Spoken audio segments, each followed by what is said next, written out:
From season 1 episode 1, जिसकी शुरुआत में एक अननोन विलेज के अंदर कहानी का one of the lead character called Boyd एक छोटी सी घंटी बजाता हुआ सभी को अपने घर में जाने का आदेश दे रहा था। ये एक ऐसा गांव था जहां पर काफी सस्पिशियस एक्टिविटी होती है। रात को तो मानो यहाँ पर ज़ॉम्बी मॉन्स्टर निकल कर आकर सभी का खून पी जाते हैं, इसलिए उनकी सुरक्षा करने के लिए सभी को अपने घर में जाना जरूरी होता है शाम के 7 बजे के बाद में। जिसके बाद सीन एक क्लिनिक में शिफ्ट होता है जहाँ पर कैनी नाम का एक पुलिस वाला और क्रिस्टी नाम की एक क्लिनिक कंपाउंडर साथ में बैठ करके गेम खेल रहे थे। अब बेसिकली हुआ यह था कि कैनी के फादर मिस्टर चैन और उसकी मदर टियान, ये पूरी फैमिली भी इसी विलेज के अंदर फंस चुकी थी। फादर चैन की हालत खराब हो जाने की वजह से उनकी दिमागी स्थिति ठीक नहीं थी, इसलिए इस क्लिनिक की क्रिस्टी उनका ध्यान रखा करती थी और कहीं न कहीं कैनी क्रिस्टी को पसंद किया करता था, मगर उसमें अपने प्यार का इजहार करने की ताकत नहीं थी। जिसके बाद में शाम हो जाती है और यहाँ बॉयड अपने टाउन के अंदर मौजूद एक कॉलोनी हाउस को दूर से देख रहा था जहाँ पर अभी भी कुछ बच्चे घर से बाहर थे, मगर समय रहते वो भी अंदर जा चुके थे। जिसके बाद हम फ्रेड नाम के एक शख्स को देखते हैं जो कि अपने दोस्त के साथ बैठ करके शराब पी रहा था। डैरन उसे कहता भी है कि रात बहुत हो चुकी है, तुम्हें तुम्हारे घर जाना चाहिए, मगर फ्रेड की स्थिति ऐसी भी नहीं थी कि वो चलकर अपने घर तक पहुंच जाए। वो बेहोश होकर वहीं गिर जाता है। वहीं हम फ्रेड की फैमिली को देख पाते हैं जिसके अंदर मैरी और माया थे। मैरी अपनी बेटी माया से कहती है कि घर के सारे खिड़की दरवाजे बंद कर दो और अंदर ही रुकना, कोई दरवाजा खोलने के लिए बोले तो मत खोलना, मैं तुम्हारे पापा का वेट कर रही हूँ।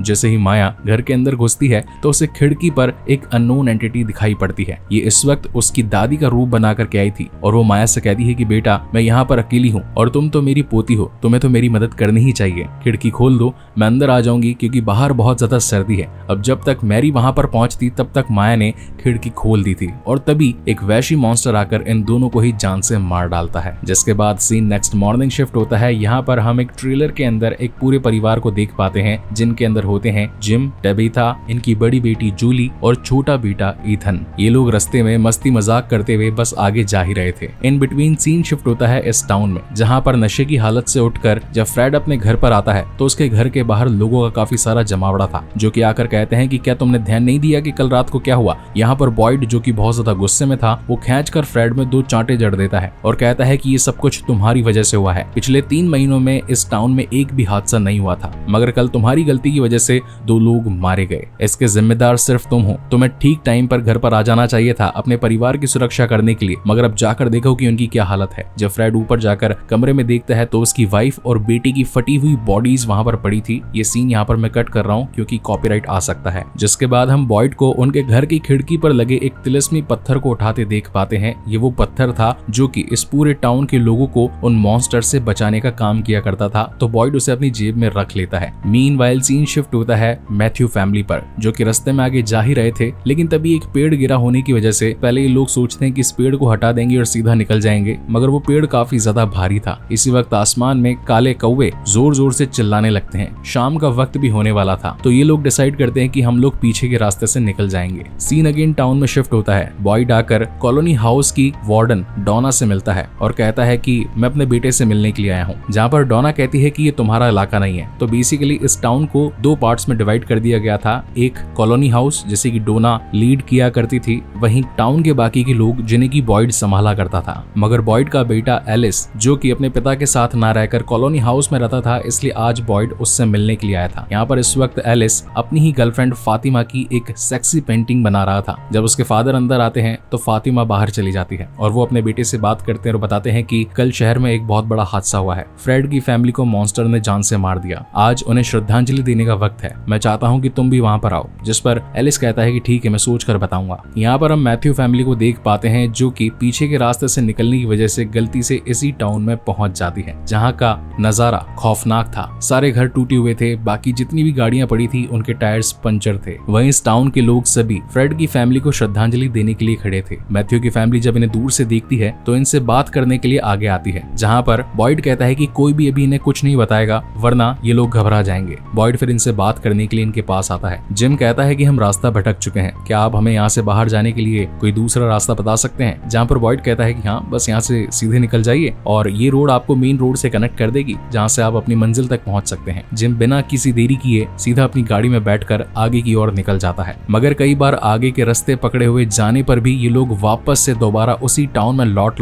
कर आ रहे थे। ऐसा करीबन 4 से 5 बार हो जाता है। इसी बीच हम 2 भाई बहनों को भी देख पाते हैं सारा और नेथन। सारा जो कि यहाँ के डाइनर में एज अ वेट्रेस काम किया करती थी, वहीं नेथन जो कि इस टाउन के सभी जानवरों को पाला करता था, जैसे कि सुअर, बकरी, मुर्गे और गाय। इस वक्त मैथ्यू फैमिली पूरी तरीके से परेशान हो चुकी थी, क्योंकि बार बार सेम ही रोड, सेम ही टाउन से गुजरना इन्हें गवारा नहीं था। ये तो सोच रहे थे कि हम हर वक्त सीधा रास्ता ही पकड़ते हुए जा रहे हैं, कहीं से मुड़ भी नहीं रहे हैं, तो अगेन वापस से इसी टाउन में लौट कर क्यों आ रहे हैं। जहाँ पर अब इस टाउन के शेरिफ बॉयड भी अपने जूनियर कैनी को बोल देता है कि अब वक्त आ चला है इन लोगों को सच्चाई से रूबरू करवाने का, पंचर करने वाले तार बिछा दो। वहीं दूसरी तरफ जब मैथ्यू फैमिली जा रही थी कि तभी सामने से एक और तेज गाड़ी आती है और इन लोगों का बैलेंस बिगड़ जाता है और एक जोरदार एक्सीडेंट हो जाता है। इस एक्सीडेंट के अंदर पूरी फैमिली की हालत बुरी हो जाती है। इवेंचुअली किसी की जान तो नहीं गई थी, मगर इनके छोटे बेटे ईथन के पैर में एक सरिया घुस जाता है। हालांकि मदद करने के लिए यहाँ पर इस वक्त तक बॉयड और कैनी पहुंच चुके होते हैं, जहाँ पर इन्हें फर्स्ट वाली कार में से टॉबी नाम का एक शख्स घायल मिलता है। वो उसे बचा करके अपने टाउन में आगे भिजवाने की कोशिश करते हैं, जहाँ क्लिनिक में क्रिस्टी टॉबी का इलाज करने लगती है। मीनवाइल बॉयड उस कार की तहकीकात करने लगता है, तो उसमें से उसे जेड नाम का एक और शख्स मिलता है जो कि इस वक्त ड्रग के नशे में था। वो तो ठीक से बात भी नहीं कर पा रहा था और खड़े होने की हालत में भी नहीं था, तो बॉयड उसके हाथों में हथकड़ी लगा देता है और एक्सीडेंट हुई दूसरी गाड़ी को देखने जाता है। तब उसे मैथ्यू फैमिली के बारे में पता चलता है। वो ऊपर का दरवाजा खोलकर उस ट्रेलर के अंदर जाता है, सभी को शांत करता है, उनकी मदद करने की कोशिश करता है, एक एक करके सभी को बाहर भी निकाल देता है, मगर उनका बेटा ईथन जिसके पैर में इस वक्त सरिया डला हुआ था, इसलिए उसका इलाज करना बहुत ज्यादा इंपॉर्टेंट था, तो वो अपने जूनियर कैनी को बोल करके टाउन से मदद बुलवाता है। अब यहाँ कैनी एलिस को भी कह देता है कि तुम्हारे पिता मुसीबत में है, इस टाउन में एक और गाड़ी आई थी जिसका एक्सीडेंट हो चुका है, तुम्हें हमारी मदद के लिए चलना चाहिए। एलिस जो कि अपने पिता को पसंद तो नहीं करता था, मगर अगर किसी की जान खतरे में है तो वो भी मदद करने के लिए आगे बढ़ ही जाता है। यहाँ जूली, टबीथा और जिम अपने बेटे ईथन के लिए परेशान हो रहे थे, तो बॉयड बताता है कि ये काम कीजिए, आप दोनों लेडीज कैनी के साथ मिलकर के फटाफट से कॉलोनी हाउस पहुंचिए। ईथन की हालत खराब है, इसलिए उसका इलाज हमें इसी बस में करना होगा, कुछ भी हो जाए, मगर हमें अंधेरा होने से पहले यहाँ से निकलना होगा। जिम बार बार पूछता है कि आखिर अंधेरा होने पर होगा क्या, मगर बॉयड उसे इस वक्त पूरी बातें समझा नहीं पा रहा था। मीनवाइल सीन क्लिनिक में शिफ्ट होता है, जहाँ पर हम टॉबी की खराब हालत को देख पाते हैं। इस वक्त सैरा उसके पास आती है और उसका ट्रीटमेंट करने की बजाय उसी के जबड़े में एक पेचकस डालकर उसकी जान ले लेती है, और ऐसा उसने क्यों किया वो आपको सीरीज में आगे पता चलेगा। अब एक तरफ जहाँ कैनी एलिस, खत्री, टबीथा और जूली के साथ कार में बैठ करके कॉलोनी हाउस के लिए जा रहा था, मगर रास्ते में उसी के बिछाए हुए फेंसिंग की वजह से उनकी कार का टायर पंचर हो जाता है, तो उन्हें भागकर कॉलोनी हाउस की तरफ जाना पड़ता है। मीनवाइल अंधेरा होने पर इस ट्रेलर के अंदर बैठी क्रिस्टी ईथन का इलाज करने लगती है। वहीं बॉयड ने जो उसकी जेब में तिलिस्मी पत्थर था उसे ट्रेलर में लगा दिया था और सारे दरवाजों को, खिड़कियों को कपड़े से ढक दिया था ताकि मॉन्स्टर अंदर ना आ सके। जिम पूछता है कि आखिर ये पत्थर किसके लिए है, जहाँ पर बॉयड कहता है कि तुम्हें जवाब जल्द ही मिल जाएगा। और तभी हम देखते हैं कि इसी जंगल के अंदर कई सारी अननोन एंटिटीज आकर इन पर हमला करने वाली थी। और इसी तगड़े सस्पेंस के साथ ये शानदार एपिसोड यहीं पर खत्म होता है। तो क्या अब इस जंगल में ये सारी बुरी आत्माएं इन्हें जान से मार देगी, और क्या कॉलोनी हाउस की तरफ भागता हुआ ये पूरा परिवार अंधेरा होने से पहले चार दीवारी में पहुंच पाएगा, और क्या ये टाउन का शेरिफ बॉयड इनकी उस तिलिस्मी पत्थर से जान बचा पाएगा? इसके लिए तो सेकंड एपिसोड का वेट आपको करना ही पड़ेगा, जो कि जल्द ही आने वाला है। सो तब तक के लिए keep watching and stay safe. Thank you so much guys for watching this video. मिलते हैं अगले वीडियो में।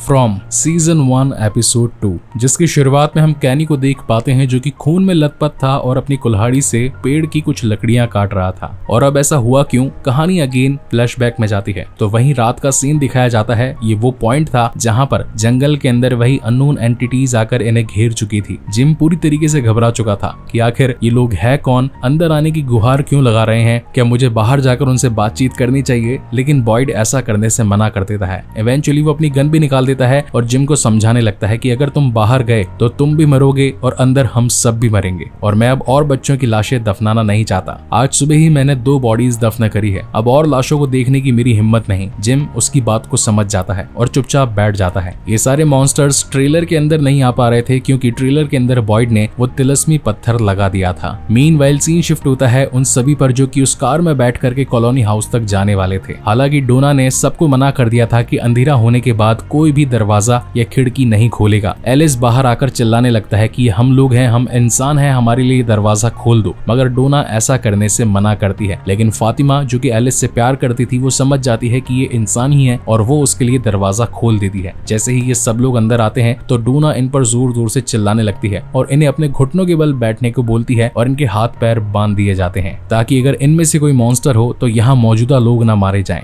मीनवाइल क्रिस्टी अपनी पूरी जान लगा देती है ईथन को बचाने के लिए। वो सबसे पहले उसके पैर से वो सरिया निकालती है, पैर पर कपड़ा बांधती है ताकि खून ज्यादा ना बहे और उसे एक नशे का यानी कि बेहोशी का इंजेक्शन दे देती है ताकि बच्चा आराम से सो जाए। वहीं सीन शिफ्ट होता है कॉलोनी हाउस में जहाँ पर एलिस इस वक्त जैड को बचा करके अपने रूम में लेटा देता है। अब वो तो ड्रग्स के नशे में था इसलिए कुछ सोच और समझ नहीं पाता। तभी वहाँ पर हीना नाम की एक लड़की आती है और कहती है कि ये दिखने में बड़ा सुंदर लगता है, कैसा हो कि अगर ये यहीं कॉलोनी हाउस में रहे तो मुझे तो मजा ही आ जाएगा। वहीं हम डोना को देख पाते हैं जो कि इस वक्त टबीता के पास आई थी और वो कहने लगती है कि तुम लोग बहुत बड़ी मुसीबत में फंस चुके हो, शायद अब जो मैं तुम्हें बताने वाली हूँ तुम्हें इस पर विश्वास नहीं होगा। टबीता कहती है कि आखिर तुम हो कौन, क्या बातें कर रही हो, हमें यहाँ पर बंदी बना करके क्यों रखा हुआ है, हमने तो तुम्हारा कोई नुकसान भी नहीं पहुंचाया है। जहाँ पर अब डोना उसे बताने लगती है कि ये गाँव श्रापित है, यहाँ पर कहीं से कुछ ऐसी आत्माएं आती है शाम ढलने पर जो कि इंसानों का मांस फाड़ करके खा जाती है। और जैसा कि इस सीरीज का नाम ही है फ्रॉम, तो हिंदी में यही मीनिंग बनता है कहीं से। इसी बीच हम जूली को भी देख पाते हैं जिसके हाथ बंधे हुए थे कि तभी वहाँ पर विक्टर नाम का एक बहुत ही बूढ़ा शख्स आता है जो कि बताता है कि मैं यहाँ का यानी कि इस टाउन में आने वाला सबसे पहला शख्स था। मुझे पीचेस खाना बहुत पसंद है मगर डोना मुझे देती नहीं, क्या तुम इसमें से कुछ खाना चाहोगी? मगर जूली को ये विक्टर थोड़ा सा सस्पिशियस लग रहा था इसलिए वो उससे बात नहीं करती और उसे यहाँ से निकल जाने के बारे में कहती है कि तभी यहाँ पर फातिमा पहुंच जाती है और बताती है कि विक्टर ऐसा ही है, हालांकि वो हम में से सबसे ज्यादा पुराना शख्स है, वो किसी को नुकसान नहीं पहुंचाता मगर उसकी बातें थोड़ी सी अटपटी है, तुम चाहो तो मेरे साथ बात कर सकती हो, मैं तुम्हारी दोस्त बनना चाहती हूँ। एंड देन फातिमा जूली को एलिस के रूम में भी ले जाती है जहाँ पर जूली एलिस की काफी सारी पेंटिंग्स को देख पाती है और समझ पाती है कि एलिस एक बहुत अच्छा पेंटर है, क्रिएटर है जिसे कि लाइव स्केचिंग बनाना बहुत पसंद है। इसी बीच हम कैनी को देख पाते हैं जो कि इस वक्त फादर खत्री और एलिस के साथ बात कर रहा था। कैनी का कहना था कि रात हो चुकी है, हमेशा चार दीवारी के अंदर होने पर ही तिलस्मी पत्थर काम करता है। इस वक्त बॉयड और मैथ्यू फैमिली का मिस्टर जिम, क्रिस्टी और उनका बेटा ईथन ट्रेलर में ही है, उन पर इस वक्त मौत का खतरा मंडरा रहा होगा। हमें कैसे भी करके सुबह की पहली किरण होते ही निकलकर उन्हें जाकर देखना चाहिए, क्या पता उनके साथ भी वही हादसा ना हुआ हो जो कि आज सुबह हमने देखा था। मीनवाइल सीन क्लिनिक में शिफ्ट होता है जहाँ पर हम कैनी के फादर मिस्टर चैन को देख पाते हैं जो कि डायमेंशिया नाम की बीमारी से जूझ रहे थे, उन्हें कुछ भी याद नहीं रहता था। वो इस वक्त क्लिनिक की एक वार्डन के साथ बैठ करके चेस खेल रहे थे कि तभी अचानक से उन्हें कुछ विजन्स आने लगते हैं। वो बुरी तरीके से परेशान हो जाते हैं जहाँ पर वार्डन उन्हें सुलाने के लिए कमरे में ले जाने लगती है, लेकिन तभी हम देखते हैं कि सारा जो कि इस वक्त नेथन के पास लेटी हुई थी, नेथन का पूरी तरीके से खून बह चुका था, वो मर चुका था और तभी चालाक सारा उस क्लिनिक का दरवाजा खोल देती है ताकि वो मॉन्स्टर्स अंदर आ जाएं और टॉबी को जान से मार डालें। हालांकि मर तो वो वैसे ही चुका है लेकिन सारा के ऊपर उसके खून का इल्जाम ना लगे।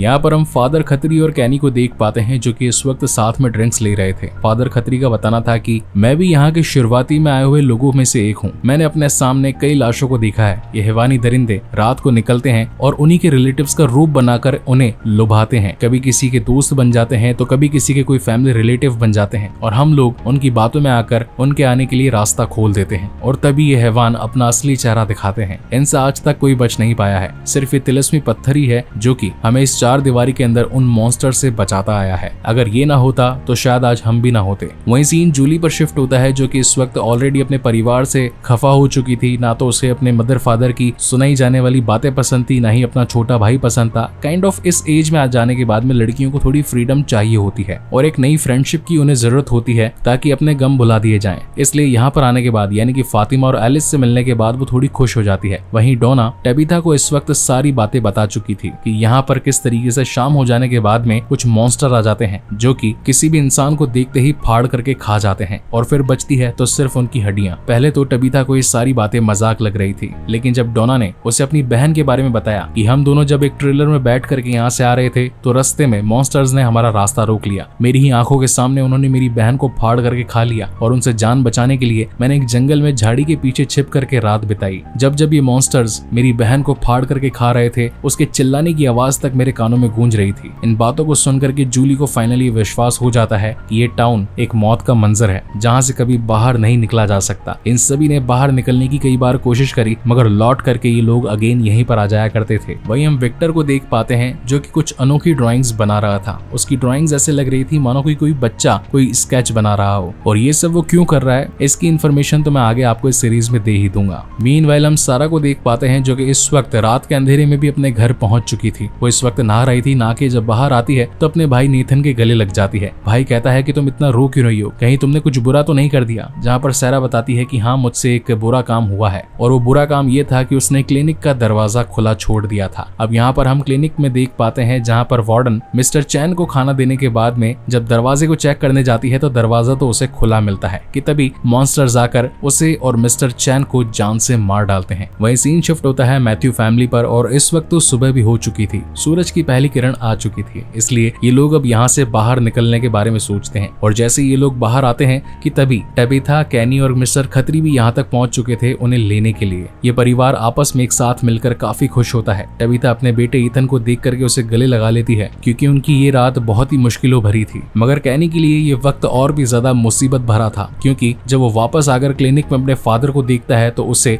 वार्डन और अपने फादर की फटी हुई लाशें दिखाई पड़ती है, जिसे देखकर वो पूरी तरीके से टूट चुका था। और ये लोग सोचने पर मजबूर थे कि आखिर क्लिनिक का दरवाजा कैसे खुला छोटा। और यहाँ पर वो अपने फादर को दफन करने के लिए पेड़ से कुछ लकड़ियां काट रहा था, और ये वही सीन था यानी कि एपिसोड के फर्स्ट वाला जहाँ पर हम कैनी के पूरे शरीर पर खून देख पाते हैं जो कि इस वक्त कुल्हाड़ी से पेड़ की लकड़ियां तोड़ रहा था। और वो बॉयड को बताता है कि मेरे फादर और मैं साथ में चेस खेला करते थे, उन चेस की गोटियों पर खून लग चुका है, इसलिए अब मुझे इन लकड़ियों से नई गोटियां बनानी पड़ेगी। और अब बॉयड भी काफी ज्यादा परेशान हो चुका था क्योंकि पिछले 3 महीनों से यानी कि ऑलमोस्ट 96 डेज तक तो एक भी वारदात इस टाउन में नहीं हुई, और आज अचानक से 6 मौतें। जरूर इसके पीछे कोई ना कोई रीजन तो होगा। यही सोचते हुए वो अपने पोस्ट ऑफिस वाली रेजिडेंशियल एरिया में बैठ जाता है, ये काइंड ऑफ उसका जेल भी था। और तभी वो एक चाबी को देखने लगता है जिस पर एक बोट का साइन बना हुआ था। एपिसोड की एंडिंग में हम ईथन को देख पाते हैं जिसके पास कपड़े नहीं थे, लेकिन उसके फादर ने जाकर के उस ट्रेलर में से अपने परिवार के लिए कुछ कपड़े निकाल लिए थे। नए कपड़े पहनकर वो बहुत ज्यादा खुश था,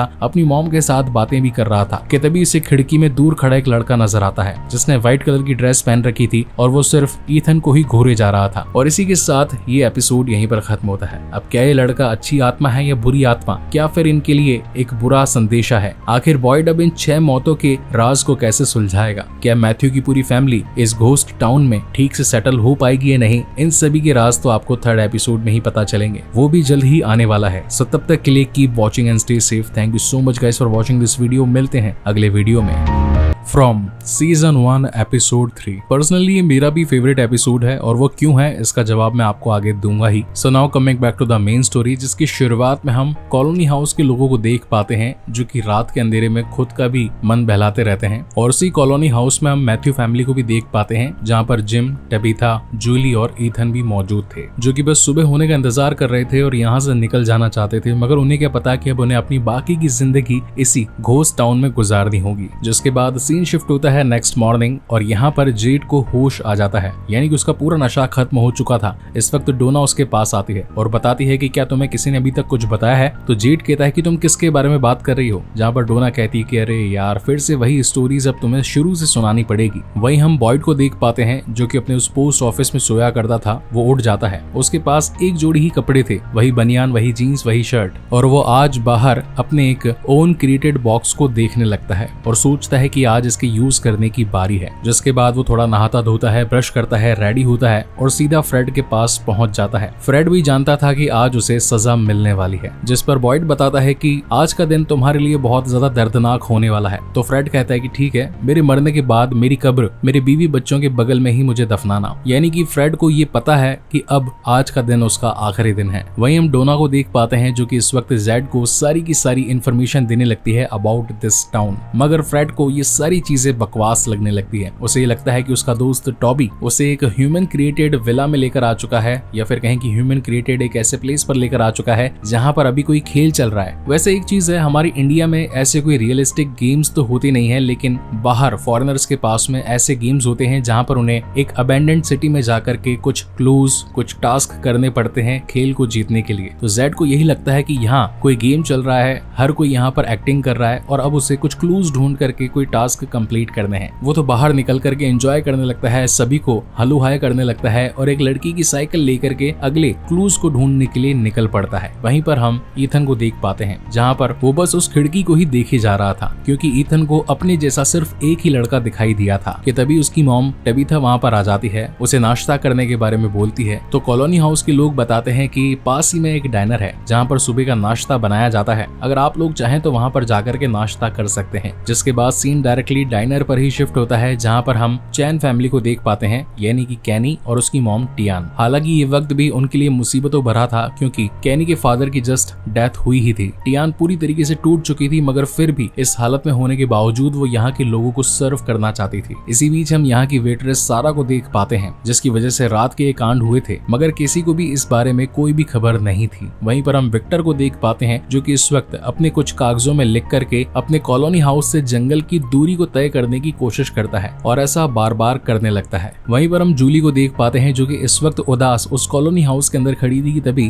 फातिमा आती है और उसके साथ बातचीत करने लगती है और वो बताती है कि ये एज ऐसी ही है जहाँ पर मन इधर उधर डोलता फिरता रहता है, काफी सारे ख्यालात आते हैं, फैमिली थोड़ी सी बंदिशों भरी लगती है, मगर यहाँ पर आकर तुम खुल चुकी हो, तुम्हें अच्छे दोस्त मिल चुके हैं, तुम्हारी एक नई लाइफ की शुरुआत हो चुकी है। जब मैं भी यहाँ पर आई थी तब काफी दिनों तक गुमसुम बैठे रहती थी, लेकिन फिर बाद में मुझे यहाँ की आदत हो गई, धीरे धीरे तुम्हें भी हो जाएगी। इस वक्त जिम अपनी फैमिली के पास आता है, अपने बेटे ईथन को नई नई किताबों से नई नई कहानियां सुनाने लगता है, उसके साथ हंसी मजाक करने लगता है कि तभी यहाँ पर फादर खत्री आ जाते हैं और बताते हैं कि नए आए हुए लोगों को टाउन सेरेमनी में शामिल होना पड़ता है। तो जिम पूछता है कि आखिर ये टाउन सेरेमनी क्या होती है, जहाँ पर फादर खत्री बताते हैं कि आए दिन यहाँ पर शहर के अलग अलग हिस्सों से या फिर कहीं की अलग अलग देश के लोग इकट्ठा होते रहते हैं, जो कि न जाने कहीं से आते हैं, और कॉलोनी हाउस इतना बड़ा नहीं कि हर किसी को रहने की जगह प्रोवाइड कर सके, इसलिए इस टाउन में कुछ एक ऐसे खाली घर भी मौजूद हैं जिन्हें आप चाहें तो अपना बना सकते हैं। तो उसके लिए एक टाउन सेरेमनी आज होगी, मगर उसके पहले मैं चाहता हूँ कि आप लोग थोड़ा सा नाश्ता कर लीजिए। तो ये मैथ्यू फैमिली सीधा डाइनर में पहुंच जाती है। हालांकि इस वक्त यहाँ पर जेड भी पहुंच चुका था, जेड जिसे लग रहा था कि ये खेल है और यहाँ पर मौजूदा सारे लोग इस खेल की एक्टिंग कर रहे हैं, इसे और ज्यादा क्रीपी और स्कैरी बना रहे हैं, मगर उसे क्या पता था कि अब उसके साथ क्या बीतने वाला है। मीनवाइल नेथन अपनी बहन सारा के पास आता है। सारा उसे कहती है कि कुछ भी हो जाए मगर किसी को सच मत बताना कि रात को दरवाजा मैंने खुला छोड़ा था, मेरी वजह से उन बाकी लोगों की जाने गई। जहाँ पर नेथन कहता है कि ठीक है मैं किसी को बताऊंगा नहीं, मगर प्लीज अब नेक्स्ट टाइम से ये सारी चीजें मत करना। जहाँ पर सारा कहती है कि मैं मजबूर हूँ, मुझे भी यहाँ से बाहर निकलना है और सिर्फ यही एक रास्ता है। अब वो किस रास्ते के बारे में बात कर रही थी वो भी मैं आपको आगे एक्सप्लेन करूंगा। जिसके बाद हम फादर खत्री को देख पाते हैं जो कि जिम और टबीथा को इस पूरे टाउन का दौरा करवाने लगता है और बताता है कि यहाँ पर हाल ही में एक घर खाली हुआ है। ये एक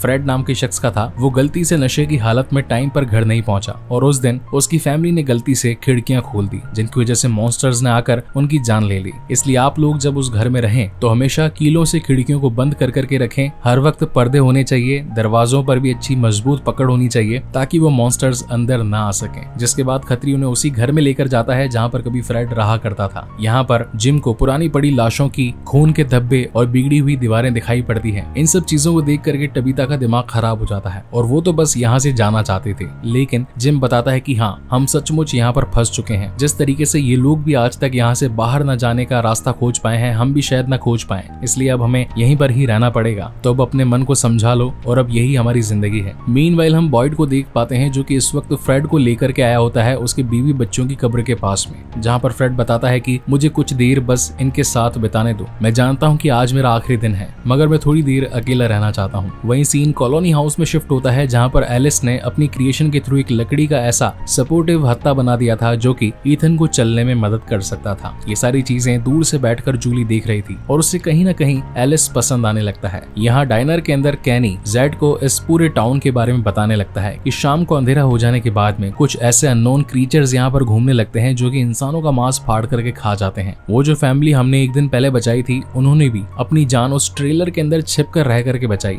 एक ऐसा तिलिस्मी पत्थर है जो कि चार दीवारी के अंदर हमारी रक्षा करता है, मगर इस वक्त भी जेड को ये सारी बातें बकवास लग रही थी और वो कहने से कहता है कि तुम भी बहुत अच्छी एक्टिंग कर रहे हो, तुम्हें तो खिताब मिलना चाहिए। वहीं हम विक्टर को देख पाते हैं जो कि अपने उसी प्रोसेस में था, यानी कि कुछ पन्नों पर कुछ मार्किंग्स करके जंगल में आना और जाना यही रिपीटिवली कर रहा था। तो ईथन कहता है कि क्या इस काम में मैं तुम्हारी कोई मदद कर सकता हूँ, जिस पर विक्टर उसे कहता है कि तुम कुछ नहीं कर सकते, ये सिर्फ मैं ही कर सकता हूँ। तो ईथन पूछता है कि आखिर तुम तुम कर क्या रहे हो, थोड़ा सा तो बताओ। जिस पर विक्टर बताता है कि मैं बस ये जानना चाहता हूँ कि आखिर रात को ये जंगल कितना चलता है। कल के दिन की एनालिसिस से मुझे ये पता चला है कि ये पेड़ 4 कदम आगे बढ़े हैं। इस बात को सुनकर के ईथन पूरी तरीके से डर चुका था कि तभी वहाँ पर जूली आ जाती है और ईथन को कहती है कि इस शख्स के पास दोबारा दिखाई मत देना, चलो चुपचाप अंदर आ जाओ। वहीं जेड भी अपनी तहकीकात करते करते साइकिल पर पूरे टाउन के अंदर घूमने लगता है कि तभी उसे एक अनजान दरवाजा या फिर कहें कि तहखाना दिखाई पड़ता है। उसे खोलकर जब वो अंदर जाता है और उस तहखाने की लाइट्स ऑन करता है तो उसे अपने सामने एक डेड बॉडी दिखाई पड़ती है जो कि चट्टान के नीचे दबी हुई थी। वो उसके पास जाता कि तभी वो बॉडी जिंदा हो जाती है। इसे देख करके जेड पूरी तरीके से घबरा जाता है और उसे उस तहखाने की दीवार पर एक अलग अजीब सा चिन्ह दिखाई पड़ता है। घबरा कर जेड समझ जाता है कि यहाँ पर सचमुच जो ये लोग इन्फॉर्मेशन दे रहे हैं वो झूठ नहीं सच है। अगले सीन में हम बॉयड को देख पाते हैं जो कि इस टाउन के चर्च में आकर फादर खत्री से मुलाकात करता है और बताता है कि फादर खत्री, आप एक पादरी हैं, भगवान के पुजारी हैं और हमेशा एक इंसान को अच्छी राह पर चलने की सजेशंस देते रहते हैं। आज मेरे सामने एक बहुत ही मुश्किल कड़ी है। मैं एक पाप करने जा रहा हूँ, मगर वो पाप बाकी लोगों के लिए एक सबक बनेगा, तो क्या ये मुझे करना चाहिए या नहीं। जहाँ पर फादर खत्री बताते हैं कि देखो, जिंदगी में कई बार ऐसे मोमेंट्स आते हैं जहाँ पर हमें मुश्किल कदम उठाने पड़ते हैं। एक बुराई करने से अगर लाखों अच्छाइयाँ होती हो तो वो हमें कर देनी चाहिए। यानी कि यहाँ पर फ्रेड की जान लेने की बातचीत कर रहे थे। अब बेसिकली यहाँ पर एक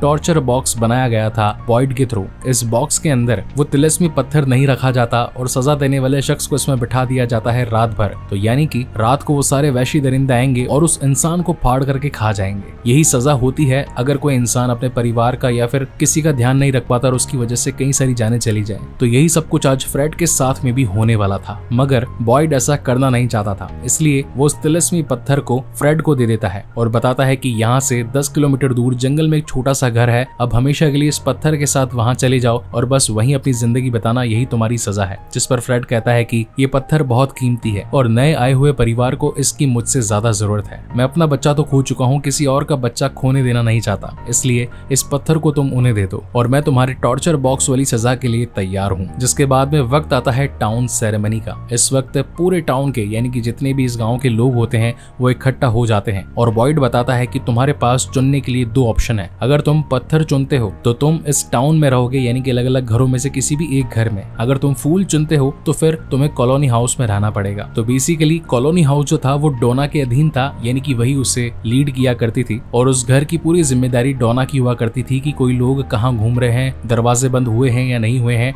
जबकि टाउन की सारी जिम्मेदारी शेरिफ की हुआ करती थी, यानी कि बॉयड की। तो आज मैथ्यू फैमिली के सामने चुनने के लिए ये 2 ऑप्शन थे। अब हर किसी से पूछा जाता है कि कौन कहाँ पर रहेगा, जहाँ पर जिम, टबीथा और ईथन पत्थर चुनते हैं, यानी कि वो टाउन में रहने के लिए तैयार थे। लेकिन जब बारी जूली की आती है तो वो गलती से फूल उठा लेती है और बोलती है कि मैं यहाँ नहीं बल्कि कॉलोनी हाउस में रहना चाहती हूँ। इस बात से हालांकि मैथ्यू फैमिली काफी ज्यादा गुस्सा थी। वो अपनी बेटी को समझाते भी हैं कि आखिर तुमने कॉलोनी हाउस क्यों चुना, मगर ये उसका फैसला था। जहाँ पर बॉयड कहता है कि अब यही फैसला हमेशा के लिए रहेगा। मेरे बेटे ने भी यही फैसला किया था मुझसे दूर रहकर कॉलोनी हाउस में रहने का, तो इसमें कोई हर्ज नहीं। वही हम जेड को देख पाते हैं जो कि भागता हुआ कैनी के पास आता है और कहता है कि क्या तुम सच कह रहे हो कि यहाँ पर रात को अननोन एंटिटीज घुमा करती है। जहाँ पर कैनी उसे टॉबी की लाश दिखाता है और बताता है कि तुम्हारे दोस्त को भी उन हैवानों ने जान से मार दिया। अब जाकर के जेड को इस सारी बातें समझ में आती है कि ये टाउन कितना ज्यादा खतरनाक है। और अब तो शाम भी हो चली थी, हर किसी के घर के अंदर जाने का वक्त हो चला था और अब मोमेंट था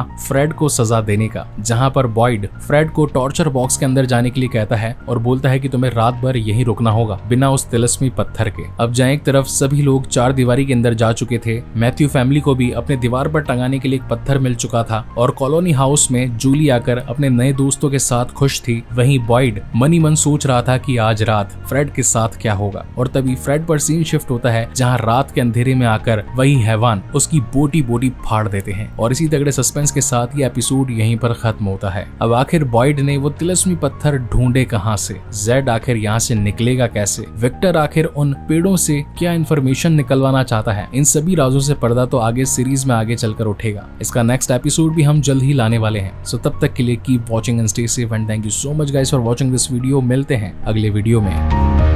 फ्रॉम सीजन 1 एपिसोड 4। अभी तक के इन 3 एपिसोड्स में हमने देखा कि किस तरीके से इस अनजाने टाउन के अंदर लोग जो कि आकर के फंस जाते हैं, बाहर जाने का कोई रास्ता नहीं, और बॉयड इस टाउन का शेरिफ जो कि लगा है इन सभी अनजान लोगों की जान को बचाने में। मैथ्यू फैमिली आकर भी इस टाउन में बस चुकी है और अभी तक पुरानी गलतियों की वजह से फ्रेड नाम का एक शख्स उन वैशी दरिंदों के हाथ भी चढ़ चुका है। और इसी के साथ 4th एपिसोड की शुरुआत होती है, जहां पर हम देख पाते हैं कि इस टाउन में आने वाला सबसे पहला शख्स विक्टर, जो कि बचपन में यहाँ पर पहुंचा था। ये वही तहखाना था जो कि हमने 2 एपिसोड्स पहले देखा था। बाहर आने पर विक्टर देख पाता है कि कई सारी लाशें फटी पड़ी हैं। अब ऐसा किसने किया और क्यों किया, इसके पीछे का रीजन जानने के लिए विक्टर इस टाउन में आ जाता है और यहीं से आगे कहानी कंटिन्यू होती है, जहाँ पर जूली इस वक्त सो रही थी और विक्टर उसी की तस्वीर बनाकर उसके पास लाया था। जूली इस वक्त उससे डर जाती है और कहती है कि मेरे पास मत आया करो। कि तभी फातिमा यहाँ पर आ जाती है और कहती है कि चलो कुछ एक्साइटिंग करने के लिए निकल चलते हैं। जिसके बाद हम बॉयड को देख पाते हैं जो कि अपने टूटे हुए टॉर्चर बॉक्स को देखता है, जिसके अंदर फ्रेड की कटी फटी लाश पड़ी थी। अब उसे मैनेज करने की बारी थी। यहाँ सीन डाइनर में शिफ्ट होता है, जहाँ पर सारा अपनी जॉब करने के लिए मैडम टियान के पास आ चुकी थी। वहीं पर हम जिम को देख पाते हैं जो कि अपनी वाइफ की बुरी हालत को देख रहा था। टबीता बार बार कहती है कि आखिर हमारी बेटी जूली ने हमारे साथ ऐसा क्यों किया। वो चाहती तो हमारे साथ इस घर में आकर के रह सकती थी, मगर उसने कॉलोनी हाउस चुना। क्या हमारी परवरिश में कोई कमी रह गई थी? जहाँ पर जिम उसे समझाता है और कहता है कि देखो बच्चे तो बड़े हो जाते हैं, हर किसी को कभी ना कभी अपनी एक फ्रीडम चाहिए होती है, तो चलो पुरानी बातों को भूल जाओ और अच्छा सा नाश्ता करने के लिए निकल चलते हैं। अब जहाँ जिम बाहर निकलकर अपने बेटे के साथ डाइनर जाने वाला था कि तभी बॉयड उस फ्रेड की बॉडी को एक लकड़ी की गाड़ी में खींच करके लेकर जा रहा था ताकि उसे दफन किया जा सके। जिसके बाद उसकी मुलाकात पादरी खत्री से होती है। खत्री बताते हैं कि देखो तुमने जो किया वो गाँव वालों की भलाई के लिए किया। अगर इस सजा को देख करके लोगों के मन में डर बैठता है तो अब आगे चल करके कोई भी ऐसी गलती नहीं करेगा जिससे कि बाकी लोगों की जान खतरे में आए। तो अब अपने आप को कोसना बंद करो। जहाँ पर बॉयड कहता है कि इस गाड़ी को ठीक से धो देना, मैं इसे लेने आऊंगा थोड़ी देर बाद। वहीं पर सीन फ्रेड पर शिफ्ट होता है, जहाँ पर उससे मिलने के लिए कैनी आया था।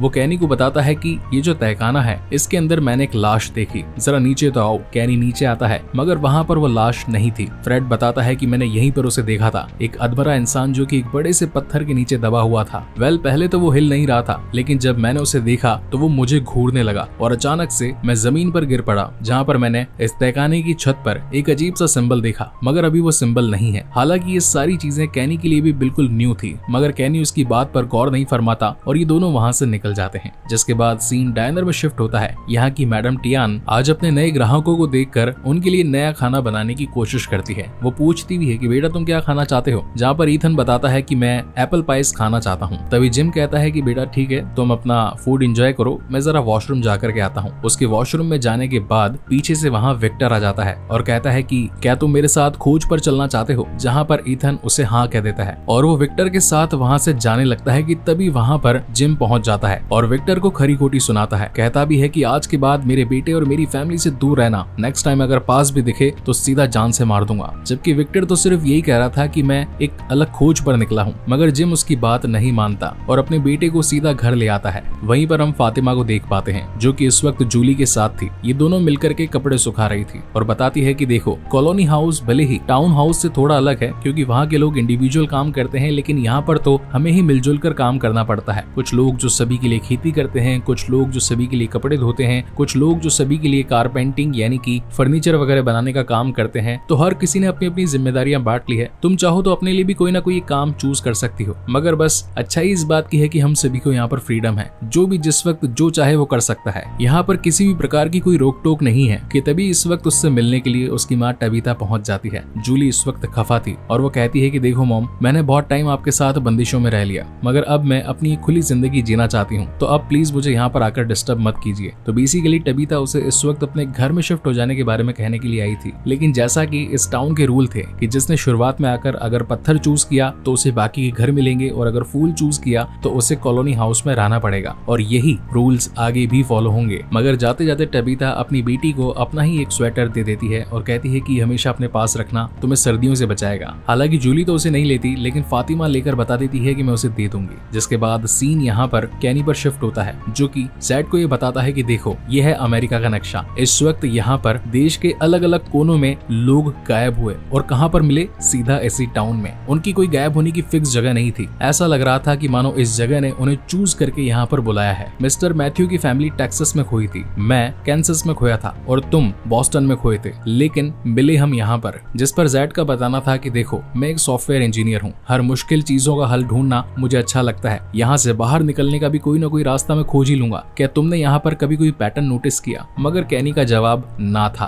कि तभी अचानक से वहाँ पड़ा रेडियो बजने लगता है। जैड कहता है कि ये कैसा संदेश है जो हमें मिल रहा है, जिस पर कैनी बताता है कि रेडियो खराब हो चुका है, अचानक न जाने कभी कभार यूं ही बजने लगता है। तभी जैड को एक आइडिया आता है और वहाँ से जैड उसका रेडियो उठा करके भाग जाता है। यहाँ पर हम जिम को देख पाते हैं जो कि इस वक्त अपनी वाइफ जूली के पास बैठा था। तो बेसिकली आज से कुछ टाइम पहले इन दोनों के भी बीच के संबंध अच्छे नहीं थे, ये कुछ ही दिनों में तलाक लेने वाले थे, मगर आखिरी बार एक साथ में फैमिली ट्रिप इन्होंने प्लान कर ली थी। लेकिन यही ट्रिप इनकी जिंदगी की आखिरी ट्रिप होने वाली थी, इन्हें कहाँ पता था। जूली जो कि हमेशा के लिए जिम को छोड़ देना चाहती थी क्योंकि इनके 2 नहीं 3 बच्चे थे। पहला बेटा थॉमस जो कि पतंग उड़ाते वक्त नीचे गिर गया और मर गया। ये हादसा वो आज तक अपने दिल से निकाल नहीं पाई थी, जहाँ पर जिम उसे समझाता है और कहता है कि देखो अब हमारे पास 2 ही बच्चे हैं और हम यहाँ पर फंस चुके हैं, तुम्हें मेरा और मुझे तुम्हारा साथ बन करके यहाँ पर रहना पड़ेगा। अब जहाँ एक तरफ इनकी ये बातें चल रही थी, वहीं पीछे से विक्टर ईथन के पास आ जाता है और कहता है कि क्या तुम मेरे साथ जंगल में चलना चाहते हो उन राजों से पर्दा उठाने के लिए? तो ईथन भी विक्टर के साथ निकल जाता है। तब जाने से पहले विक्टर बताता है कि ये लकड़ी काम नहीं आएगी, जंगल में सिर्फ जंगल की लकड़ी ही काम आएगी, तो तुम ये वाली लकड़ी ले लो। और फिर वो साथ में जंगल की ओर निकल जाते हैं। वहीं दूसरी तरफ बॉयड, जिसका ये टॉर्चर बॉक्स पूरी तरीके से बर्बाद कर दिया था उन वैशी दरिंदों ने, तो अभी वो उसकी मरम्मत कर रहा था। जहाँ पर इस वक्त उससे मिलने के लिए पादरी खत्री आते हैं। बॉयड इस वक्त खत्री पर बहुत ज्यादा गुस्सा था क्योंकि वो फ्रेड को जान से मरने देना नहीं चाहता था, वो उसे एक और मौका देना चाहता था। जबकि पादरी खत्री बताते हैं कि देखो संसार में पहले भी कई बार जंगें लड़ी गई है एक अच्छी जिंदगी को पाने के लिए, अगर आज इसे एक इंसान की कुर्बानी ना होती तो फिर यहाँ मौजूदा करीब 100 से ज्यादा लोग हमेशा लापरवाही करके एक खुद की और दूसरों की जान को मुसीबत में डालते रहते। तुम्हारा ये लिया गया डिसीजन आगे चल करके लोगों की भलाई ही करेगा। मगर बॉयड को इस वक्त खत्री पर गुस्सा आ रहा था और वो उसे यहाँ से निकल जाने के बारे में कहता है। वहीं सीन शिफ्ट ईथन और विक्टर पे होता है जो कि इस वक्त जंगल में कहीं दूर आ चुके थे कि तभी उन्हें वही व्हाइट कपड़े पहना हुआ लड़का दिखाई पड़ता है। विक्टर बताता है कि जब मैं तुम्हारी उम्र के जितना छोटा था तब मैंने उस लड़के को देखा था और आज वो तुम्हारे सामने फिर आया है, इसका मतलब उसने हमें चूज किया था। इधर घर में जूली और जिम अपने बेटे ईथन को ढूंढने लगते हैं। वो परेशान हो जाते हैं कि आखिर उनका बेटा कहाँ गया। घर के पीछे निकलने पर जिम को अपने बेटे की लकड़ी दिखाई पड़ती है, यानी कि इस वक्त वो जंगल में गया होगा, तो वो भी उसे ढूंढने के लिए जंगल में निकल जाते हैं। यहाँ विक्टर बताता है कि ये जंगल बहुत ज्यादा खास है और उससे भी ज्यादा खास है ये पेड़। देखो मैं तुम्हें अभी चमत्कार दिखाता हूँ। विक्टर एक छोटा सा पत्थर लेकर उस पर एक ड्राइंग बनाकर पेड़ के अंदर डाल देता है, लेकिन तभी वो पत्थर आसमान से नीचे गिरता है, जिसे देखकर ईथन शॉक हो जाता है और कहता है कि आखिर ये सारी चीजें कैसी हुई। जहाँ पर विक्टर बताता है कि ये पेड़ एक तरीके से एक पोर्टल है, मैंने इसमें कई बार पत्थर डालकर देखे हैं, हालांकि इसमें इंसान भी पोर्ट हो सकते हैं, मगर ये नहीं पता कि वो निकलेंगे कहाँ। क्या पता किसी घर के अंदर, क्या पता कॉलोनी हाउस में, या फिर क्या पता किसी चट्टान के नीचे। अब इसका मतलब ये है कि शुरुआत में जिस तहखाने के अंदर हमने एक इंसान को देखा था, उसने भी इस पेड़ से टेलीपोर्ट होकर यहाँ से निकल भागने की कोशिश करी होगी, मगर वो एक चट्टान के नीचे फंस गया। वही जंगल में घूमते फिरते जिम को अपना बेटा ईथन दिखाई पड़ जाता है, जिससे वो विक्टर के साथ में देखकर और भी ज्यादा गुस्सा हो जाता है। वो विक्टर को जान से मारने की कोशिश करता है, लेकिन तब विक्टर अपने उस छोटे से बक्से में जो कि गन रखी हुई थी उसे निकाल कर गन पॉइंट कर देता है और कहता है कि मैं तुम्हें नुकसान नहीं पहुंचाना चाहता, मैं बस कुछ ढूंढ रहा हूँ, मुझे मिलते ही यहाँ से निकल जाऊंगा। और अगेन विक्टर अपने घर पर आकर वही पुरानी ड्राइंग्स को देखने लगता है, अपनी बचपन की यादों को याद करने लगता है कि जब वो पहली बार तहखाने से निकल करके इस टाउन में आया था, तब उन्हीं कटी फटी लाशों के बीच में उसने उस व्हाइट कपड़े पहने बच्चे को देखा था जो कि एक झूले पर झूल रहा था। लेकिन जब मैं उसके साथ झूले पर झूलने के लिए गया, वो अचानक से गायब हो गया। ये सारा सदमा विक्टर झेल नहीं पाया और बचपन से आज तक बस वैसे ही तरीके के कपड़े और अपने बॉक्स को साथ लेकर घूमता फिरता है। जिसके बाद जिम सीधा बॉयड के पास पहुंचता है जो कि इस टाउन का शेरिफ था। जिम का बताना था कि देखो विक्टर नाम का एक शख्स जो कि हो सकता है कि यहाँ का सबसे पुराना शख्स हो, मगर वो खतरनाक है, उसने अपने उस छोटे से बक्से में गन रखी हुई है, क्या तुम्हें इस बारे में पता है? जहाँ पर विक्टर कहता है कि ठीक है, मैं इस बारे में डोना से बात जरूर करूंगा। वहीं हम जूली को देख पाते हैं जिसे कि फातिमा आंखें बंद करके एक नए कमरे में लेकर आती है और बताती है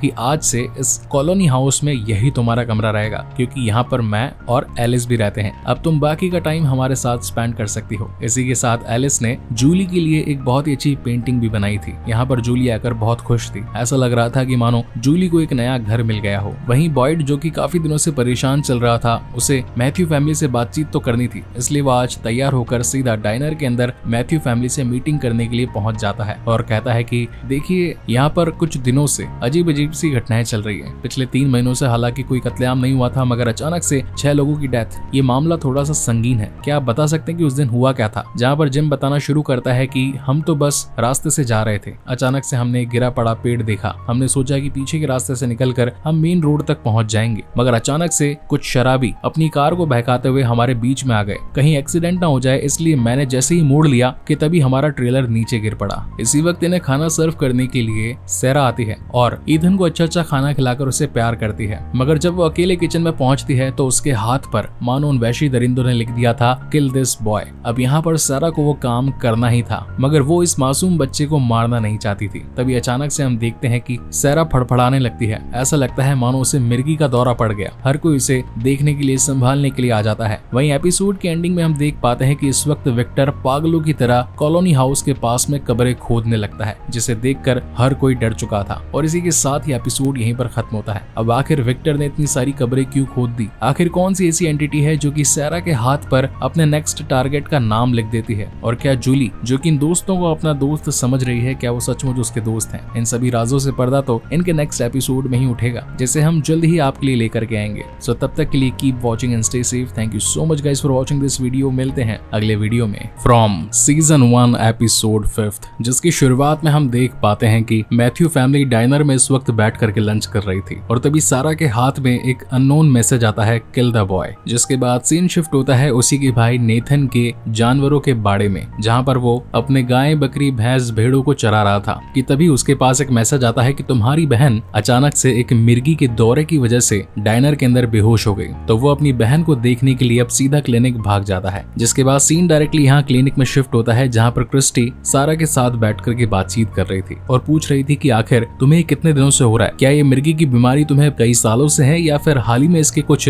लक्षण दिखाई देने पड़े हैं? जिस पर सारा बताती है कि नहीं, पहले तो ऐसा कुछ नहीं हुआ मेरे साथ, मगर हाल ही में न जाने मेरे साथ ये क्या हुआ। इसी बीच अपनी तहकीकात करते हुए बॉयड यहाँ पहुंच जाता है। वो क्रिस्टी को पूछता है कि हुआ क्या, जहाँ पर क्रिस्टी बताती है कि सारा, जो कि आज सुबह डाइनर के अंदर काम कर रही थी, अचानक से मिर्गी की दौरे की वजह से बेहोश हो गई। वेल, वो अभी मेरे अंडर है, मैं उसका ट्रीटमेंट कर रही हूँ, जल्दी कोई ना कोई इसका हल निकल जाएगा। अब यहाँ पर हम बॉयड के हाथ को भी देख पाते हैं, जो कि अनजाने तरीके से कांप रहा था। ऐसा लग रहा था कि जो बीमारी सारा को है वैसे ही कुछ बीमारी बॉयड को भी है, मगर वो क्रिस्टी को अपनी बीमारी के बारे में बता नहीं पाता, क्योंकि अगर वो कमजोर दिखाई पड़ा तो आखिर फिर टाउन के लोग किस पर विश्वास करेंगे। हालांकि जाते वक्त वो क्रिस्टी को पूछ करके जाता है कि क्या तुम्हारा कैनी के साथ कोई चक्कर चल रहा है, क्योंकि हर वक्त कैनी बस तुम्हारी ही बातें करता रहता है। जहाँ पर क्रिस्टी बताती है कि नहीं, ऐसा कुछ नहीं है। वेल, दूर से मैं देख पा रही हूँ कि सारा का भाई नेथन यहाँ पर आ रहा है। इस वक्त सारा उससे बात नहीं करना चाहती, तो प्लीज अगर आप उसे दरवाजे के बाहर से ही रवाना कर दें तो आपकी बड़ी मेहरबानी होगी। जहाँ पर दरवाजे पर बॉयड आकर नेथन को रोक लेता है और कहता है कि इस वक्त तुम्हारी बहन सो रही है। मैं जानता हूँ कि अभी इस वक्त पूरे शहर का ही बुरा वक्त चल रहा है, मगर सब कुछ ठीक है, मेरी निगरानी में है, तो तुम घर पर जाकर आराम से सो सकते हो। जैसे ही सारा ठीक हो जाएगी वो अपने आप घर लौट आएगी। जिसके बाद सीन मैथ्यू फैमिली पर शिफ्ट होता है, जहाँ पर जिम अब यहाँ से बाहर निकलने के लिए अपने ही परिवार से सवालात करने लगता है। और अब तो उसने एक नई स्ट्रेटेजी बना ली थी। उसने घर की ही दीवार को मानो ब्लैक बोर्ड बना दिया था और अब वो हर वो सवाल खुद से और अपने परिवार से करने लगता है कि आखिर यहाँ पर क्या अजीब चीजें हैं, ऐसे कौन से सवाल हैं जिनके जवाब जानने हमें जरूरी है। मन में जो भी सवाल आए बस यहाँ लिख डालो, कोई ना कोई सवाल हमें यहाँ से निकलने का जवाब दे ही देगा। जिसके बाद शाम हो चली थी और यहाँ पर क्लिनिक के अंदर हम सैरा को देख पाते हैं, जहाँ उसके हाथ में अगेन वही मैसेज उस अननोन एंटिटी के थ्रू आता है कि किल द बॉय। अब उस छोटे से बच्चे ईथन को जान से मारने के लिए सारा ने अपनी पॉकेट में एक सर्जिकल ब्लेड छिपा लिया था। हालांकि वो यहाँ से इस वक्त जा नहीं सकती थी क्योंकि क्रिस्टी वहाँ मौजूद थी, तो वो क्रिस्टी के साथ बैठ करके बातें करने लगती है, जहाँ पर सारा कुछ पल के लिए अपने बुरे सदमों को भुला करके खुशी के पल महसूस करती है। वो बताती है कि कैसे वो और उसका भाई छुट्टियां मनाने के लिए अपने शहर वॉशिंगटन से निकले थे,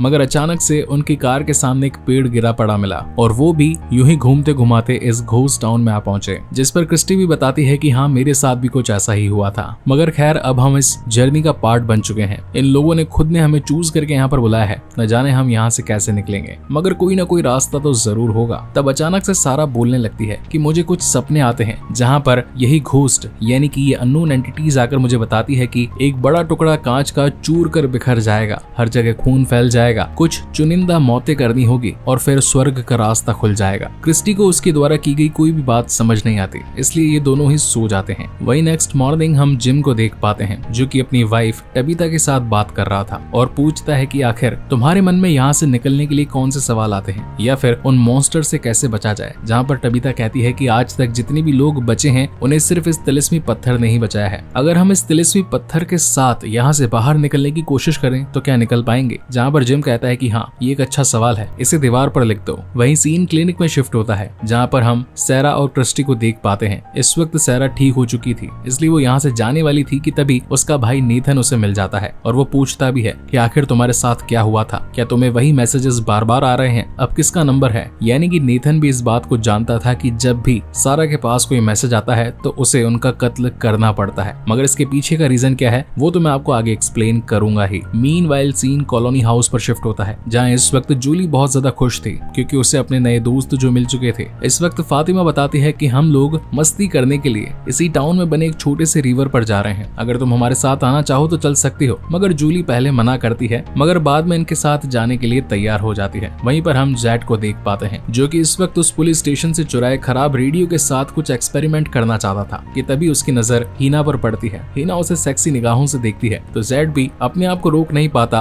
और उस घर में चला जाता है। जहाँ आने के बाद तो उसके होश उड़ जाते हैं क्योंकि यहाँ पर तो एक मिनी बार बना हुआ था। डैरन बताता है कि यहाँ पर जीना मुश्किल है तो गम बुलाने के लिए कुछ तो चाहिए ना, तो इसी वजह से यहाँ पर मैंने एक छोटा सा बार बना दिया। हर कोई यहाँ पर आकर हैंग आउट करता है, लेकिन हाँ टाइम से घर पहुंच जाना क्योंकि एक शख्स जो कि टाइम पर नहीं पहुंचा था उसे उसकी बहुत बड़ी सजा मिली थी। जब जेड यहाँ की ड्रिंक ट्राई करता है तो एक ही बार में थूक देता है, जिस पर डैरन बताता है कि यार ये गरीबों की दारू है, तुम अमीर लोग इसे पचा नहीं सकते, मगर इस वक्त तो यही हमारा सहारा है तो इसी से काम चलाना पड़ेगा। और बातों ही बातों में जेड को ये पता चलता है कि डैरन भी कोई आम इंसान नहीं बल्कि एक कॉलेज में प्रोफेसर है फिलोसफी का। और बातों ही बातों में जेड को ये भी पता चलता है कि जो सिंबल उसने उस तहखाने में देखा था वो जरूर यहाँ से बाहर निकलने की एक चाबी हो सकता है, मगर निकलेंगे कैसे, इसी राज का पर्दा उसे उठाना था। जिसके बाद सीन मैथ्यू फैमिली पर शिफ्ट होता है। ईथन जिसकी टांग में सरिया लगा था उस पर इस वक्त मलम पट्टी कर दी गई थी। इस वक्त उनके घर में मिलने के लिए सारा आई थी। अब जैसा कि सारा को ये मिशन मिल गया था कि उसे इस छोटे बच्चे ईथन को खत्म करना है तो वो तो अपनी प्लानिंग लगा ही रही थी, इसलिए वो टबीथा से कहती है कि क्यों ना बाहर निकलकर थोड़ा सा एंजॉय किया जाए। तो ईथन छोटा बच्चा जो कि सोच समझ नहीं पाता और वो भी घर के बाहर निकल आता है। मीनवाइल सीन जूली पर शिफ्ट होता है जो कि इस वक्त अपने दोस्तों के साथ में टाउन के बीच में बने एक रिवर तक पहुंच चुके थे। ये लोग पानी में खूब एंजॉय करने लगते हैं, जहाँ पर फातिमा अपना पास्ट बताती है कि मेरे माता पिता अफगानी थे, मैं अफगान में उनके साथ रहा करती थी। एक दिन अचानक मेरे पिता के लेनदार उनसे अपना पैसा लेने के लिए आए थे, मगर उनके पास देने के लिए पैसे नहीं थे। उस दिन मेरा बर्थडे था, मेरे पिता को उन्होंने घसीट करके घर से बाहर निकाला और फिर थोड़ी देर बाद एक गोली चलने की आवाज आई। मैंने उस दिन अपने पूरे परिवार को खो दिया और जब छिपकर वहाँ से भागी तो अचानक से यहाँ पहुँच गई। उसकी ये कहानी जूली के लिए बहुत ज्यादा खतरनाक थी कि तभी यहाँ पर एलिस पहुँच जाता है और उन्हें कहता है कि यार पुरानी बातों में क्या रखा है, जिंदगी में प्रॉब्लम्स तो आती रहती है, चलो चलकर एंजॉय करते हैं। यहाँ पर सारा ईथन को अपनी बातों में फंसाकर अपना काम करने वाली थी क्योंकि उसे ये मिशन पूरा करना ही था। ये नोन एंटिटीज उससे जो भी काम करती सारा वो खत्म करती ही थी। वहीं पर सीन बॉयड पर शिफ्ट होता है जो कि इस वक्त अपनी वाइफ के ग्रीव पर आया था। इसकी वाइफ का नाम था टेटली और उसकी वाइफ की वजह से ही आज इस पूरे टाउन के अंदर इन सभी को वो तिलिस्मी पत्थर मिले थे।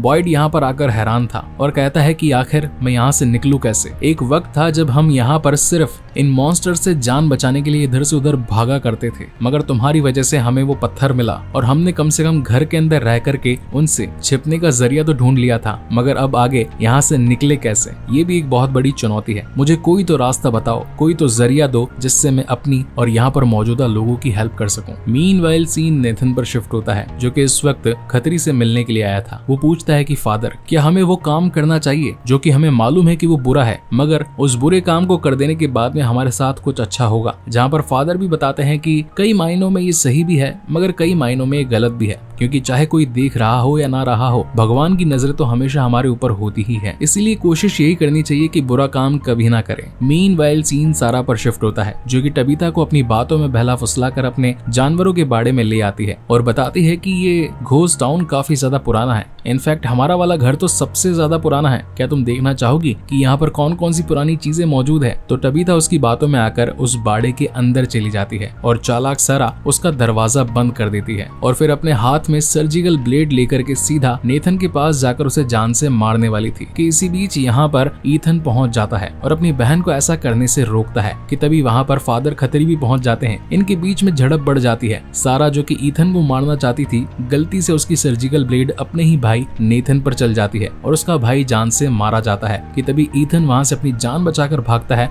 और चिल्लाता हुआ जा रहा था कि तभी उसे अपनी बहन जूली दिखाई पड़ती है जो कि उसे गले से लगा लेती है। इसी बीच जिम भी अपने परिवार को ढूंढता हुआ सीधा उसी बाड़े तक पहुंच जाता है और सबसे पहले अपनी वाइफ टबिता को उस बाड़े से बाहर निकालता है। इनकी चिल्लाहट से पूरा का पूरा टाउन यहाँ बाड़े के पास इकट्ठा हो चुका था। जिम कहता है कि आखिर मेरे परिवार के साथ इन लोगों को दुश्मनी क्या है, कभी मेरी बेटी के साथ फाइट तो कभी मेरे बच्चे के साथ फाइट, आखिर ही कब तक चलता रहेगा। जहाँ पर बॉयड कहता है कि टेंशन मत लो, हम इसका जवाब जल्द ही ढूंढ लेंगे। इस वक्त हमारे लिए सबसे बड़ी मुसीबत सारा है क्योंकि उसने तुम्हारे बच्चे को जान से मारने की कोशिश करी। इस वक्त वो जंगल में भाग चुकी है, मगर टेंशन मत लो, वो शाम तक टिक नहीं पाएगी क्योंकि अंधेरा होते ही मॉन्स्टर्स जंगल में आ जाते हैं। या तो वो उसे निपटा देंगे और अगर कैसे तैसे उसने रात गुजार ली तो इस शहर में आते ही हम उसे निपटा देंगे। जिसके बाद घर आ जाने पर जिम अपनी दीवार पर ये भी लिख देता है कि why Sarah wants to kill my son, यानी कि सारा मेरे बेटे को मारना क्यों चाहती थी। क्या पता सिर्फ मेरी ही बेटी को या फिर उसने कुछ और लोगों को भी जान से मारा है। ये भी सवाल एक गुत्थी बन चुका था।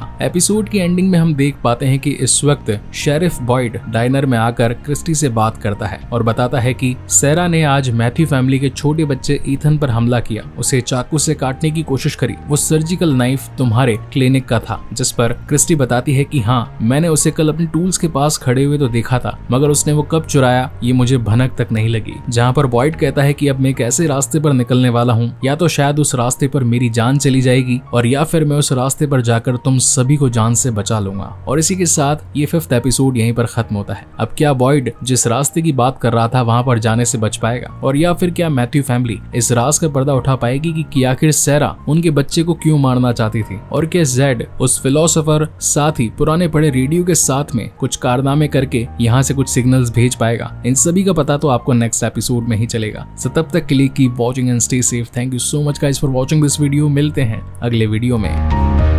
फ्रॉम सीजन 1 एपिसोड 6, जिसकी शुरुआत में हम देख पाते हैं कि लास्ट एपिसोड में हुए कत्ल को अब बॉयड और कैनी मिलकर के दफना रहे थे। धीरे धीरे करके अब लाशों की गिनती बढ़ती जा रही थी, जिसके बाद सीन जेड पर शिफ्ट होता है, जो कि इस वक्त कार की बैटरीज को निकाल करके उस खराब रेडियो के साथ जोड़कर कुछ सिग्नल्स पाने की कोशिश करता है। वहीं हम जूली को देख पाते हैं जो कि उस कॉलोनी हाउस के सामने खुदी हुई कब्रों को देख रही थी और उसे कहीं ना कहीं इन कब्रों में अपने ही परिवार की लाशें दिखाई पड़ रही थी। जिसके बाद सीन शिफ्ट होता है पादरी खतरी पर, जो कि इस वक्त टाउन के बचे लोगों को उम्मीद की किरण दिखा रहे थे और बता रहे थे कि हर इंसान का कोई ना कोई कारण होता है इस धरती पर आने का। भगवान ने हम सभी को किसी न किसी रीजन की वजह से चुना है और हमारे यहाँ मौजूद होने के पीछे भी कोई वजह जरूर है। अपने पॉजिटिविटी की सारी बातें खत्म कर देने के बाद में जब सब लोग वहाँ से चले जाते हैं तो जूली आकर के पादरी से पूछती है कि आखिर हमने क्या पाप किए होंगे जिसकी वजह से हम यहाँ पर फंस चुके हैं। जहाँ पर पादरी का बताना था कि देखो, कई बार भगवान हमारी परीक्षा लेता है सिर्फ ये देखने के लिए कि क्या हम उसके द्वारा दी गई फ्यूचर वाली खुशी के लायक भी हैं या नहीं। तो बस ये समझ लो कि ये तुम्हारा इम्तिहान है। हमारा काम है अच्छे कर्म करना और फिर भगवान उसका फल हमें वक्त आने पर दे ही देगा। और जूली के चले जाने के बाद में पादरी अपने ही चर्च के नीचे बने सीक्रेट हाइड आउट पर पहुंचता है, जहाँ पर उसने एक बहुत बुरा काम कर रखा था। तो इस वक्त वो आकर के सीधा सैरा से मिलता है। लास्ट एपिसोड में खतरी ने बॉयड को ये बताया था कि नेथन का कत्ल कर देने के बाद में सैरा जंगल में भाग गई, मगर वो झूठ था। पादरी ने उसे यहाँ कब्जे में कर रखा था। मीनवाइल सीन बॉयड और कैनी पर शिफ्ट होता है। कैनी जो कि अपने पिता के चले जाने की वजह से पूरी तरीके से टूट चुका था और बॉयड जो कि खुद भी यहाँ से जाने वाला था, वो कैनी को कहता है कि देखो, मैं अब एक ऐसे रास्ते पर निकलने वाला हूँ जहाँ पर जाने के बाद शायद मैं वापस लौट करके ना पाऊँ। तो फिर मेरे बाद तो तुम ही हो यहाँ के शेरिफ, तो तुम्हें वो सारी चीजें सीखनी पड़ेगी जो कि मैंने कई सालों में यहाँ पर रहकर सीखी है। मगर कैनी को ये सारी बातें बकवास लग रही थी और वो बॉयड को यहाँ से जाने से मना कर देता है। वहीं पर सीन मैथ्यू फैमिली पर शिफ्ट होता है, जहाँ पर हम जिम को देख पाते हैं। तो बेसिकली जिम पेशे से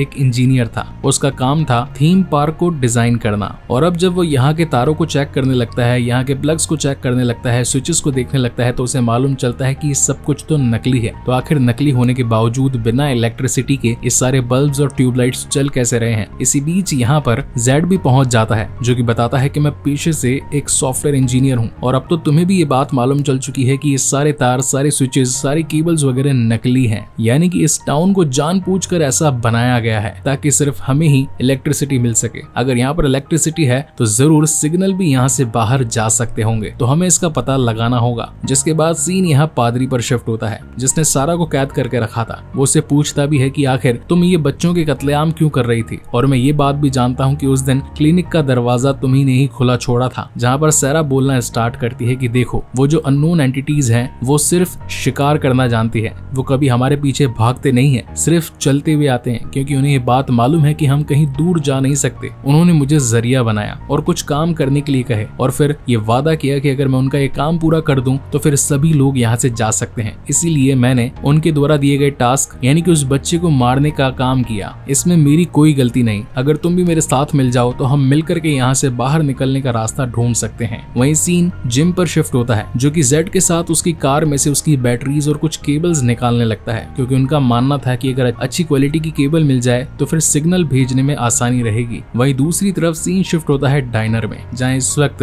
टबीता अपने बेटे ईथन के साथ में मैडम टियान से मिलने के लिए आई थी और वो बताती है कि मेरे घर में उन पुराने लोगों का कुछ कबाड़ पड़ा था, वो मेरी जरूरत का नहीं था, तो यहाँ पर बना स्टोर रूम जो है मैं उसके अंदर उस सामान को रखना चाहती हूँ। तो मैडम टियान बताती है कि हाँ, कई सारे लोगों का सामान उस पीछे स्टोर रूम में रखा हुआ है, तो जाकर तुम भी रख दो। मगर यहाँ पहुँचने पर टबीता को एक बहुत ही पुराना ब्रेसलेट मिलता है जो कि उसके पति जिम का था, जो कि आज से 15 साल पहले खो चुका था। मगर टेक्सास सिटी में खोने के बावजूद आज 15 साल बाद वो यहाँ पर कैसे आया, ये एक बहुत बड़ी गुत्थी थी जिसे कि अब टबीता को सुलझाना था। वहीं सीन जिम पर शिफ्ट होता है जो कि इस वक्त जेड के साथ मिलकर के यहाँ के सबसे ऊंचे पेड़ पर चढ़ करके सिग्नल्स भेजने की कोशिश करते हैं। अब जेड जैसे कि पेड़ पर चढ़ना नहीं आता था तो वो जिम से ऊपर जाने की बात करता है। तो जैसे ही जिम पेड़ पर चढ़ करके सिग्नल्स भेजने की कोशिश करता है कि तभी नीचे खड़े जेड को अनोखी चीजें दिखाई देने लगती है। उसके हाथों पर खून टपकने लगता है। ऊपर की तरफ देखने पर उसे मरे हुए लोगों की लाशें लटकती दिखाई पड़ती है। जेड पूरी तरीके से डर चुका था, वो वहाँ से भाग जाता है। उसे लोगों की चिल्लाने की आवाजें आ रही थी। इस वक्त वो खून से सना हुआ था और मानो वहाँ पर कुछ पुराने सोल्जर्स जो कि 1940s के टाइम के हों वो आकर उस पर हमला करने लगते हैं। जेड पूरी तरीके से बौखला चुका था, लेकिन तभी जिम नीचे उतर कर आता है और उसे समझाता है कि यहाँ पर ऐसा कुछ नहीं हो रहा, कोई लोग तुम्हारी जान लेने की कोशिश नहीं कर रहे, सिर्फ यहाँ पर मैं ही मौजूद हूँ, ये सिर्फ तुम्हारी हेलोजिनेशन थी। वहीं सीन सारा पर शिफ्ट होता है जो कि इस वक्त पादरी को वही सारी चीजें बताने लगती है कि ये कांच है जो कि टूट कर बिखर चुका है, काफी सारा खून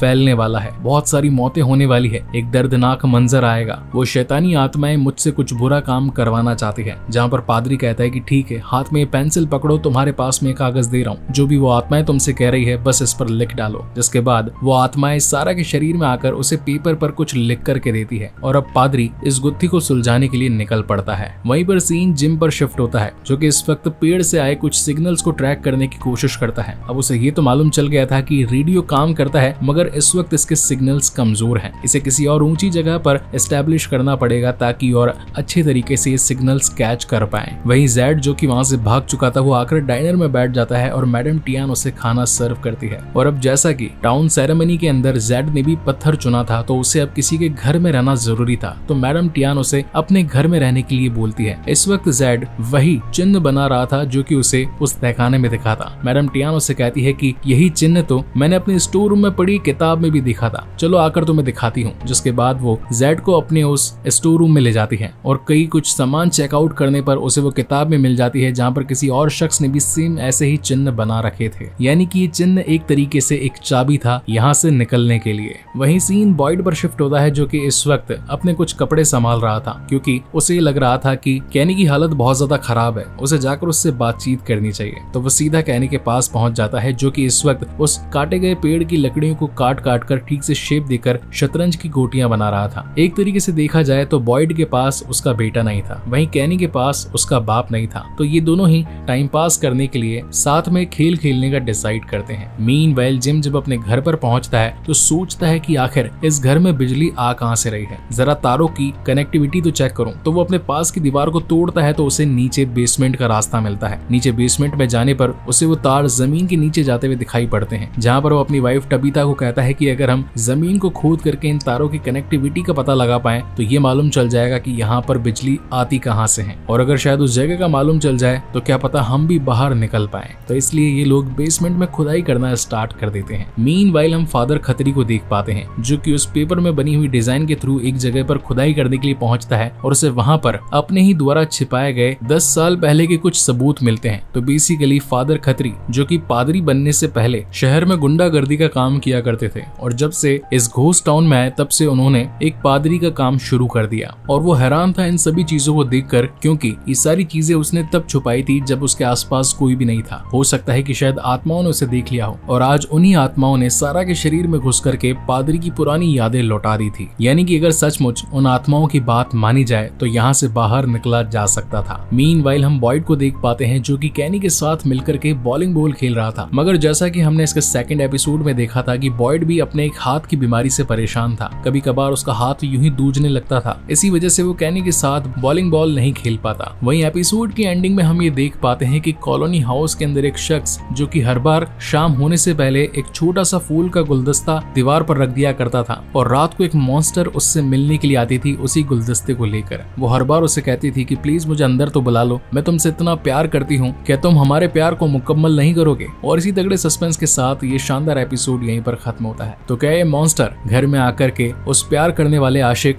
इंक्लूडिंग उन सभी कॉलोनी हाउस के लोगों को मार देगा? और क्या बॉयड की हाथ दूजने वाली बीमारी कभी ठीक हो पाएगी? क्या सारा ने जो उन आत्माओं के साथ सौदा किया था, तो क्या आत्माएं उन्हें बाहर निकलने जाने का कोई रास्ता बताएगी? और या फिर जिम जो कि अपने घर के बेसमेंट में खुदाई चालू कर चुका था, उसे इलेक्ट्रिसिटी का पता लग पाएगा? इन सभी सवालों के जवाब तो आपको नेक्स्ट एपिसोड में ही मिलेंगे जो कि जल्द ही आने वाला है। सो तब तक के लिए keep watching and stay safe and thank you so much guys for watching this video. जाते जाते प्लीज सब्सक्राइब जरूर करते जाइएगा क्योंकि ऐसे वीडियोस बनाने में हमें बहुत मेहनत लगती है। मिलते हैं अगले वीडियो में। फ्रॉम सीजन 1 एपिसोड 7, जिसकी शुरुआत में हम देख पाते हैं कि जंगल में जब विक्टर ईथन के साथ में उस पत्थर के साथ कारस्तानी कर रहा था, इसी के साथ जंगल की दूसरी ओर बॉयड अपनी वाइफ की ग्रेव पर बैठकर ये सोच रहा था कि आखिर मुझे नेक्स्ट स्टेप क्या लेना है। वहीं कॉलोनी हाउस में एक शख्स जो कि गुलदस्ता रखा करता था उस अननोन एंटिटी के लिए, वहीं से ही इस एपिसोड की शुरुआत होती है जहाँ पर हम देख पाते हैं कि पूरा कॉलोनी हाउस इस वक्त सजा हुआ था क्योंकि उन्हें अपने नए मेंबर की कमिंग सेरेमनी भी करनी थी। इवेंचुअली यहाँ पर ये सब लोग गांजे फूकते रहते थे तो इन्हें तो बस पार्टी करना पसंद था। जहाँ पर फातिमा जूली को बताती है कि आज मैं कुछ खास पहनने वाली हूँ, ये वो स्वेटर है जो मेरी मॉम ने मुझे दिया था, कि आज तुम भी तुम्हारी मॉम के थ्रू दिया गया स्वेटर पहनोगी? जहाँ पर जूली कहती है कि ठीक है मैं सोच कर बताऊंगी। इसी वक्त यहाँ पर एलिस भी आ जाता है और कहता है कि मैं तो जा रहा हूँ ड्रिंक्स लेने के लिए, क्या तुम में से किसी को चाहिए? मगर जूली जो कि ज्यादा ड्रिंक्स लिया नहीं करती थी वो उसे मना कर देती है और कहती है कि नहीं तुम ही पार्टी एंजॉय करो, मेरा इस वक्त मूड ऑफ है। तो एलिस वहाँ से निकल जाता है। मीनवाइल हम विक्टर को देख पाते हैं जो कि स्टोर रूम में जाकर के पीचेस ढूंढने लगता है। तो डोना मना कर देती है और कहती है कि मैंने सारी पीचेस हटा दिए हैं, अब तुम्हारी ज्यादा मनमानी नहीं चलेगी। मेरे पास बॉयड के थ्रू तुम्हारी शिकायत आई है, तुम अपने छोटे से बॉक्स में गन रखते हो। जहाँ पर विक्टर कहता है कि वो तो मेरी सिक्योरिटी के लिए है और वो बिना पीचेस लिए ही वहाँ से चला जाता है। जिसके बाद हम उस शख्स को देख पाते हैं जो कि हर रोज उस मॉन्स्टर के लिए गुलदस्ता रखा करता था। जिसके बाद सीन मैथ्यू फैमिली पर शिफ्ट होता है। यहाँ टबीता अपने बेटे ईथन को किताब से कहानियां सुनाने लगती है और सुनते सुनते वो यूं ही सो जाता है। और जैसा कि अब अंधेरा हो चला था तो टबीता उठ करके खिड़कियां और दरवाजे बंद कर देती है। यहाँ पर सीन जेड पर शिफ्ट होता है जो कि कैनी के साथ उसी के घर में रहने लगा था और वो कहता है कि मैं कुछ तो ढूंढ रहा हूँ मगर हर बार एक चीज है जो मिस हो जाती है। इन्हीं राजों में हमें उस सवाल का जवाब मिलेगा जो हम सभी को यहाँ से निकाल ले जाएगा। वहीं टाउन में बॉयड की मुलाकात फादर खत्री से होती है और वो उन्हें बताते हैं कि मैंने काफी टाइम अपनी वाइफ की ग्रेव पर बैठ करके निकाला और फाइनली मुझे ये पता चला कि जिस तरीके से लास्ट टाइम मैं हम सब की मदद के लिए जंगल में निकला था तो अगेन जंगल में निकलने के लिए जा रहा हूँ। रात को मेरे पास में कोई भी शेल्टर, हट या झोपड़ी नहीं होगी जान बचाने के लिए। मॉन्स्टर्स मुझ पर हमला कर सकते हैं मगर यही एक रास्ता है। जब तक इस जंगल से बाहर जाने का रास्ता मैं खुद ना खोज लूं तब तक यहाँ से बाहर किसी को नहीं निकाल सकता। मेरे पीछे तुम्हें इस टाउन के लोगों की मदद करनी होगी। जहाँ पर खत्री बताता है कि तुम चाहो तो मैं भी तुम्हारे साथ चल सकता हूँ, हम दोनों टीम अप करके आगे बढ़ेंगे, जिएंगे तो साथ में, मरेंगे तो साथ में। वही सीन जिम पर शिफ्ट होता है जो कि अपनी वाइफ टबीता के साथ बैठ करके उन्हीं सवालों के जवाब ढूंढने की कोशिश कर रहा था कि आखिर हमें ही क्यों चूज किया गया और क्या अगर नीचे की बेसमेंट की खुदाई कर देने पर हमें अगर वो तार मिल जाए, इलेक्ट्रिसिटी का सोर्स मिल जाए तो क्या ये भी जरूरी है कि बाहर जाने का रास्ता भी मिल जाएगा? इन सभी सवालों ने जिम का दिमाग पागल कर दिया था। टबीता उसे कहती है कि थोड़ा कम सोचा करो वरना अभी तो टाउन के बाकी लोगों से हाथ धोया है, भगवान ना करे कि तुमसे भी मुझे हाथ धोना पड़ जाए। वही सीन पार्टी पर शिफ्ट होता है जहाँ पर डोना बताती है कि हमारी घर की नई मेंबर जूली जो अब हम सभी में रम चुकी है, इसी के साथ आज एनिवर्सरी भी है फातिमा की। उसे यहाँ पर पूरे 2 साल कंप्लीट हो चुके हैं। हमारी कोशिश यही रहती है कि जितने भी ज्यादा लोग हम बचा पाए उन्हें बचा करके यहाँ पर ठीक से रख पाए। तो जश्न मनाओ कि आज हम सभी जिंदा हैं। और अब हर कोई ड्रिंक्स लेने लगता है, पार्टी करने लगता है, मगर तभी फातिमा के पास एक लड़की आती है और ये दोनों आपस में किस करने लगते हैं। यही चीजें दूर खड़ी होकर जूली देखने लगती है और वो सोचती है कि अगर फातिमा को लड़कियां पसंद है तो यानी कि एलिस उसके लिए ऑप्शन खाली है। मगर इस वक्त वो एलिस के साथ इंटीमेट नहीं होना चाहती थी, इसलिए वहां से निकल जाती है। मीनवाइल फादर खत्री और बॉयड बैठ करके प्लानिंग लगाने लगते हैं कि हमें नेक्स्ट डे किस तरीके से अपनी जर्नी को स्टार्ट करना है, शुरुआत कहां से करनी है, किन किन चीजों को अपने साथ में रखना है ताकि रात का अंधेरा होने पर मॉन्स्टर अगर उन पर हमला भी करें तो हम बच जाएं। बॉयड काफी ज्यादा परेशान था। तभी फादर खत्री उसे एक चीज बताते हैं कि ये बात आज से करीब 3 साल पुरानी है। जब मैं नया नया यहाँ पर आया था तो एक बच्चे ने मुझसे मदद मांगी थी कि रात को मैं खेल नहीं पाता, घर में मुझे मेरे माँ बाप बंद करके रख देते हैं, मेरी इस प्रॉब्लम का कुछ तो सोल्यूशन दीजिए। मगर मैंने उस बच्चे को सोल्यूशन देने की बजाय एक छोटी सी चॉकलेट दे दी और वो रात को यूं ही चॉकलेट लेकर बाहर बैठा रहा। उसी रात कुछ मॉन्स्टर्स आए और उस बच्चे को फाड़ करके खा गए। ये बात हमेशा से मेरे दिल में थी और मैं इसे कभी भुला नहीं पाया। हो सकता है कि शायद भगवान भी मुझे इस काम के लिए माफ न कर पाए। मैंने उन यादों से पीछा छुड़वाने के लिए उस चॉकलेट के रेपर, बच्चे के कपड़े, एक अपनी शराब की बोतल और एक ड्राइंग को हमेशा के लिए जंगल में कहीं दफन कर दिया। मगर ये बात सिर्फ मुझे पता थी, उस वक्त वहाँ कोई भी नहीं था। मगर कल अचानक से एक पेंटिंग मेरे सामने आई जिसने मुझे वहाँ पर खुदाई करने पर मजबूर कर दिया और उस पेंटिंग में यही सारी चीजें थी जो कि मैंने जमीन के नीचे छिपाई थी। तो आखिर ये कैसे पॉसिबल है? कहीं ऐसा तो नहीं कि हम सभी मर चुके हैं और मरने के बाद इस टाउन में सजा काटने के लिए आए हैं? ये भी हो सकता है कि जिस वक्त हमारी गाड़ी रास्ता भटक गई हो, क्या पता शायद हमारा एक्सीडेंट हो चुका हो और हम सभी मर चुके हों और यहाँ पर आत्मा के रूप में इस टाउन के अंदर रह रहे हों। जहाँ पर बॉयड कहता है कि इसका पता तो तभी चलेगा जब हम इस टाउन से बाहर जा पाएंगे। मगर पहले तो मुझे ये बताओ कि तुम्हें ये पेंटिंग दी किसने? जहाँ पर पादरी को सच बताना पड़ता है कि मैंने तुमसे झूठ बोला था। सैरा जंगलों में नहीं भागी थी बल्कि उसे मैंने ही अपने चर्च के नीचे कैद करके रखा हुआ था। इस बात को सुनकर के बॉयड को बहुत ज्यादा गुस्सा आ जाता है। वो उसके ऊपर गन तान देता है और कहता है कि आखिर इतनी बड़ी गलती तुम कर कैसे सकते हो? तुम्हें तो मुझे सबसे पहले बॉक्स में डाल देना चाहिए था। मीनवाइल सीन कॉलोनी हाउस पर शिफ्ट होता है जहाँ पर वही शख्स जो कि गुलदस्ता रखा करता था, उसके गुलदस्ते को उठाकर एक लड़की खिड़की पर खड़ी हो जाती है और कहती है कि हेनरी, आज हमारी आखिरी रात है, मैं अब तुम्हारे साथ और रिलेशन में नहीं रह सकती। तुम हर बार बस मेरे लिए गुलदस्ता रखते हो मगर कभी मेरे लिए खिड़की नहीं खोलते हो। हमारा प्यार मुकम्मल कैसे होगा? जहाँ पर हेनरी कहता है कि देखो, मैं तुमसे बहुत प्यार करता हूँ। मैं पिछले करीब 6 महीनों से तुम्हारे लिए ये गुलदस्ता हर बार बाहर छोड़ आया करता था। मेरी भी कुछ मजबूरियां हैं, मैं ये खिड़की नहीं खोल सकता। जहाँ पर वो मॉन्स्टर कहती है कि अगर तुम खिड़की नहीं खोलोगे तो तुम्हें पता कैसे चलेगा कि मैं एक अच्छी इंसान हूँ, मैं तुम्हारा नुकसान नहीं चाहती। और अब बातों में बहक जाने की वजह से हेनरी खिड़की खोल देता है कि तभी वो मॉन्स्टर अंदर आ जाती है। अब पहले तो ये लोग आपस में किस करते हैं मगर अचानक से उस मॉन्स्टर के नाखून लंबे हो जाते हैं, दांत बड़े हो जाते हैं और वहीं पर हेनरी की जान चली जाती है।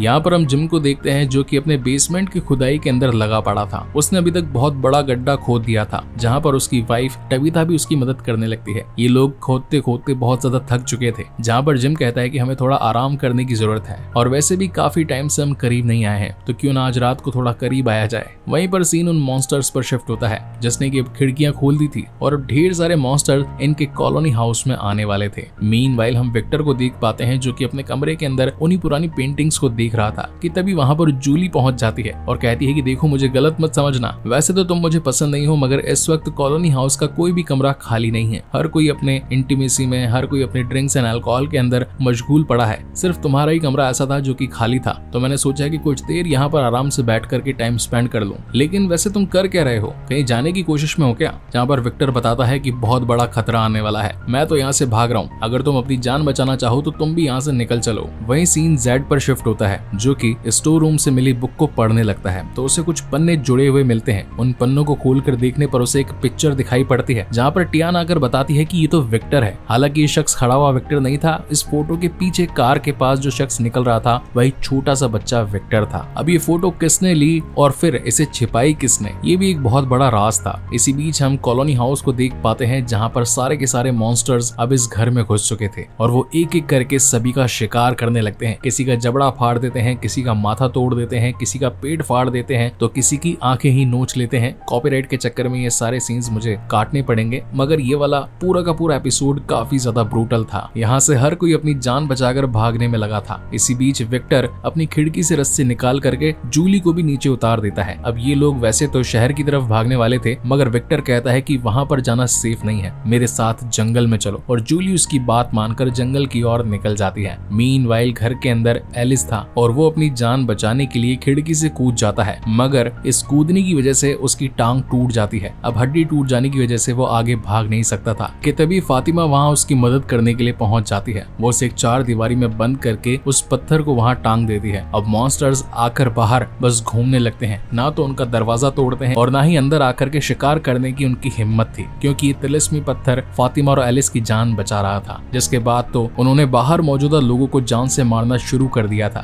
मीनवाइल जंगल के अंदर विक्टर जूली को उस तिलिस्मी पेड़ के अंदर जाने के बारे में बोलता है और कहता है कि तुम कहीं ना कहीं तो टेलीपोर्ट हो ही जाओगी, जल्दी अंदर चली जाओ। और जब जूली उसमें जाती है तो अचानक से उसी तहखाने में निकलती है जहां पर जेड को वो लाश देखने को मिली थी। मीनवाइल यहाँ फादर खत्री और बॉयड बैठ करके अपनी लास्ट ड्रिंक लेते हैं, क्योंकि वही ड्रिंक थी जो कि आज से करीब 3 साल पहले फादर खत्री ने जमीन में छिपा दी थी। और ये दोनों डिसाइड कर चुके थे कि ये कल के दिन जंगल में जाकर बाहर निकलने का रास्ता खोजेंगे। लेकिन इसी बीच डोना यहाँ पहुंच जाती है एक गाड़ी लेकर, जिसके अंदर काफी सारे लोग मौजूद थे और वो शेरिफ से गुहार लगाती है कि अपना दरवाजा खोलो पोस्ट ऑफिस का, मेरे साथ काफी सारे लोग हैं जिन पर मॉन्स्टर्स ने हमला कर दिया है। अब यहाँ पर पादरी भी बीच बचाव करने के लिए आगे आता है, लेकिन तब तक एक मॉन्स्टर ने उसका गला काट दिया था। हालांकि बॉयड कैसे तैसे करके पादरी को अपने पोस्ट ऑफिस में तो ले आता है, मगर उसका सबसे खास दोस्त या फिर कहें कि इस टाउन का भगवान का रखवाला अब इनके साथ नहीं था। और इसी तगड़े सस्पेंस के साथ ये शानदार एपिसोड यहीं पर खत्म होता है। अब क्या ये रात इनके लिए एक आखिरी रात बनकर के रह जाएगी? क्या अकेला बॉयड जंगल में जाकर यहाँ से बाहर जाने का रास्ता खोज पाएगा? और क्या जूली उस पेड़ से निकल जाने के बाद में अपने घर पहुंच पाएगी? या फिर विक्टर उस पहेली को सुलझा पाएगा उन फोटोज के थ्रू जो वो हमेशा से अपनी ड्राइंग्स में बनाता रहता है? इन सभी राजों से पर्दा तो इसके नेक्स्ट एपिसोड में ही उठेगा। सो तब तक के लिए keep watching and stay safe and thank you so much guys for watching this video. मिलते हैं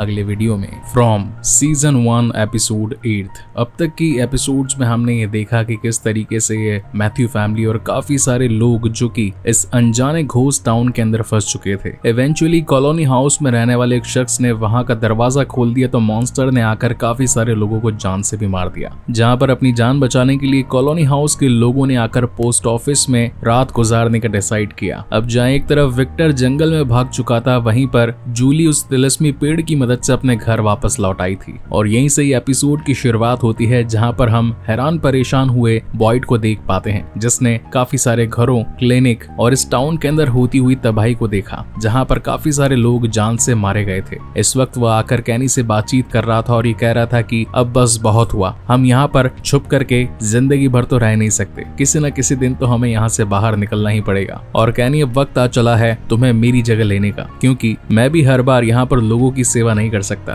किसी न किसी दिन तो मैं भी चला जाऊंगा। तो आज से बस यहाँ के शेरिफ तुम हो, मैं एक इम्पोर्टेंट काम से जंगल में जा रहा हूँ, हो सकता है कि शायद वापस ना पाऊं, तब तक यहाँ के लोगों की देखभाल करना। और फिर वो सीधा चले जाता है पादरी के नीचे वाले सीक्रेट हाइडआउट में, जहाँ पर उसे सैरा मिलती है। अब यहाँ से कहानी और ज्यादा इंटरेस्टिंग होना शुरू हो जाती है, क्योंकि यहाँ से हमें वो दिन दिखाया जाता है जब पहली बार बॉयड अपनी वाइफ और अपने बेटे एलिस के साथ में रोड ट्रिप पर निकला था। तो यहाँ पर हम व्यूअर्स को मालूम चलता है कि बॉयड पहले आर्मी में था और अब वो रिटायर हो चुका था। अपनी बाकी की जिंदगी आराम से काटने के लिए वो बस एक बोट खरीदना चाहता था, जहाँ पर उसकी वाइफ टेली ने उसे एक बोट गिफ्ट करी और वही चाबी भी उसे हाथ में थमा दी। इस चाबी को हाथ में लेकर वो बहुत ज्यादा खुश था, मगर तभी अचानक से उन्हें वही रास्ते में गिरा पड़ा पेड़ नजर आया। आसमान में वही काले कौवे उन्हें घूरते हुए नजर आए और अब जैसा कि ये लोग आगे नहीं बढ़ सकते थे, तो ये भी उस घोस्ट टाउन में चले गए और फिर हमेशा के लिए वहीं पर अटक गए। अब यहाँ से कहानी कई बार पैरेलल सीन्स में प्रेजेंट और पास्ट में आती जाती रहेगी, तो उन सीन्स के बीच में कंफ्यूज मत होइएगा। इस वक्त बॉयड सैरा को जंगल में लेकर जा रहा था और पूछ रहा था कि आखिर वो लोग तुमसे किस तरीके से बात करते हैं, क्या तुमसे मिलने आते हैं या फिर तुम्हें कुछ चिट्ठियां भेजते हैं या फिर किस टाइप के मैसेजेस तुम्हें मिलते हैं। जहां पर सैरा बताती है कि नहीं, ऐसा कुछ भी नहीं होता, उन सभी भूतों ने हमारे दिमाग पर कब्जा कर लिया है। जब उन्हें मुझे कोई मैसेज भेजना होता है तो वो सीधी मेरे स्किन के अंदर एनग्रेव कर देते हैं। अगर वो यहाँ पर हमें कैद करके रखना जानते हैं तो फिर बाहर जाने का रास्ता भी जानते हैं, मगर उनसे बात करनी जरूरी है। मीनवाइल सीन शिफ्ट होता है जेड पर, जो कि इस वक्त कंफ्यूज था कि आखिर सिग्नल्स भेजते टाइम उसने अचानक से पुराने लोग जो कि सेना में भर्ती थे, उन्होंने उस पर हमला कैसे किया। दिया। जले हुए से दिख रहे थे और जान से मारना चाहते थे। ऐसा लग रहा हो मानो कि हम कोई सही काम करने वाले थे, मगर उस सही काम होते हुए उन्होंने रोक दिया। वहीं हम जूली को भी देख पाते हैं जो कि इस वक्त अपने घर में बैठी थी। वो अपने भाई अपने मॉम डैड से मिलकर के काफी खुश थी। उसकी मॉम उसे कहती है कि तुम्हें वहां पर जाना ही नहीं चाहिए था। देखो उस कॉलोनी हाउस में क्या हुआ, आज तुम कम से कम घर में हो, सेफ तो हो, हमारा परिवार एक साथ तो है। जहाँ पर जूली रोती हुई अपने मॉम को अपने गले से लगा लेती है और कहती है कि मैं आज के बाद कहीं नहीं जाऊंगी। इसी बीच जेड सीधा आ जाता है अपने दोस्त जिम से मिलने के लिए और बताता है कि उस दिन जो मैंने उन आत्माओं को देखा वो मेरी आंखों का धोखा नहीं था, बल्कि इस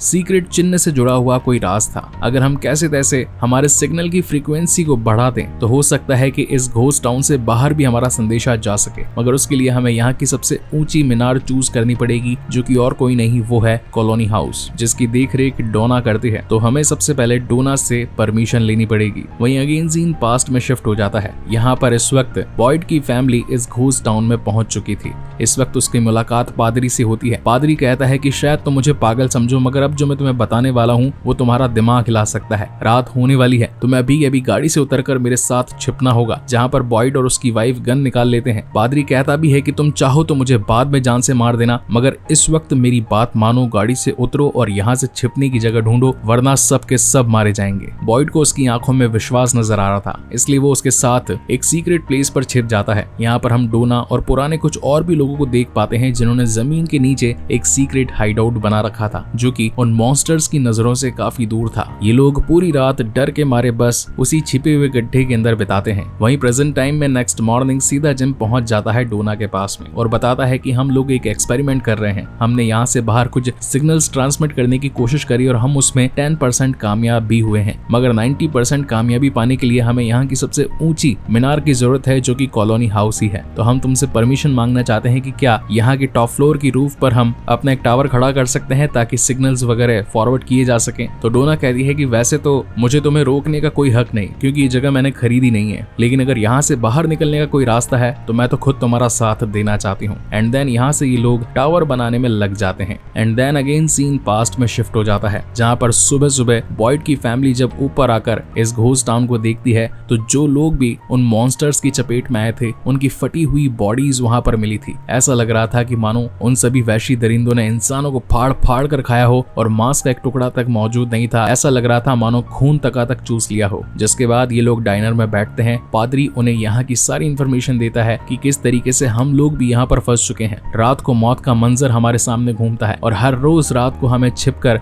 इन्हीं गड्ढों के अंदर अपनी रातें बितानी पड़ती है, क्योंकि अगर इनके सामने आए तो ये लोग तो मौत का नंगा नाच नाचेंगे। अब यहाँ पर एक्स आर्मी सोल्जर होने के नाते बॉयड कुछ रूल्स एंड रेगुलेशंस बना देता है। हर एक गड्ढे में लिमिटेड लोग कर देता है और इसी के साथ ये भी इंफॉर्मेशन देता है कि हम हर बार सेम गड्ढों में नहीं छिपेंगे, हमें कुछ और भी गड्ढे बनाने होंगे जिनके अंदर दो चार लोगों से ज्यादा नहीं होंगे, ताकि हम ज्यादा से ज्यादा लोगों की जानें बचा सकें। वहीं प्रेजेंट टाइम में हम देख पाते हैं कि इस वक्त जूली और टबीता साथ में बैठे होते हैं उस गड्ढे के पास में और उसे खोदते रहते हैं और ये सोच रहे थे कि आखिर इलेक्ट्रिसिटी निकलती कहाँ से है, क्योंकि अगर ये मालूम चल जाएगा कि इनकी पावर सप्लाई कहाँ से है तो हो सकता है कि वहाँ पर कुछ लोग भी मौजूद हो जो इनकी हेल्प कर पाए। और यहाँ पर जूली अपनी मॉम से सॉरी भी मांगती है थॉमस के लिए। तो बेसिकली थॉमस इनका तीसरा छोटा भाई था जो कि छत से गिर जाने की वजह से सर फूटने पर मर गया था और टबीता अपने और भी बच्चों को खोना नहीं चाहती थी, इसलिए जूली को यहीं पर रहने की हिदायत देती है, जहाँ पर जूली भी अपनी मॉम की बात को मानते हुए वहीं पर रहने का डिसाइड करती है। वहीं प्रेजेंट टाइम में हम ये भी देख पाते हैं कि टाउन में रहने वाले दूसरे शख्स जो कि अलग अलग घरों में रहा करते थे वो आकर स्टोर रूम पर हमला बोल देते हैं, जहाँ की टियान देखभाल करती थी। टियान बताती है कि देखो मैं जानती हूँ इस वक्त मुश्किल की घड़ी चल रही है, लेकिन यहाँ पर जो खाने पीने की चीजें हैं अगर तुम यहीं से चुराने लग जाओगे तो फिर हो सकता है कि बाकी के लोगों को बराबर खाना ना मिले। तभी वहाँ पर बॉयड भी पहुंच जाता है और उन सभी लोगों को शांत करता है और कहता है कि चोरी से कुछ नहीं मिलेगा, इस वक्त हमें सबकी जान बचाना ज्यादा जरूरी है। मैं और मैडम टियान मिलकर के सभी लोगों में बराबर खाना बांटने की कोशिश करेंगे, तब तक के लिए प्लीज आप लोग शांत रहिए। जिसके बाद सीन अगेन पास्ट में चला जाता है। यहाँ पर पादरी बॉयड से बातचीत कर रहा था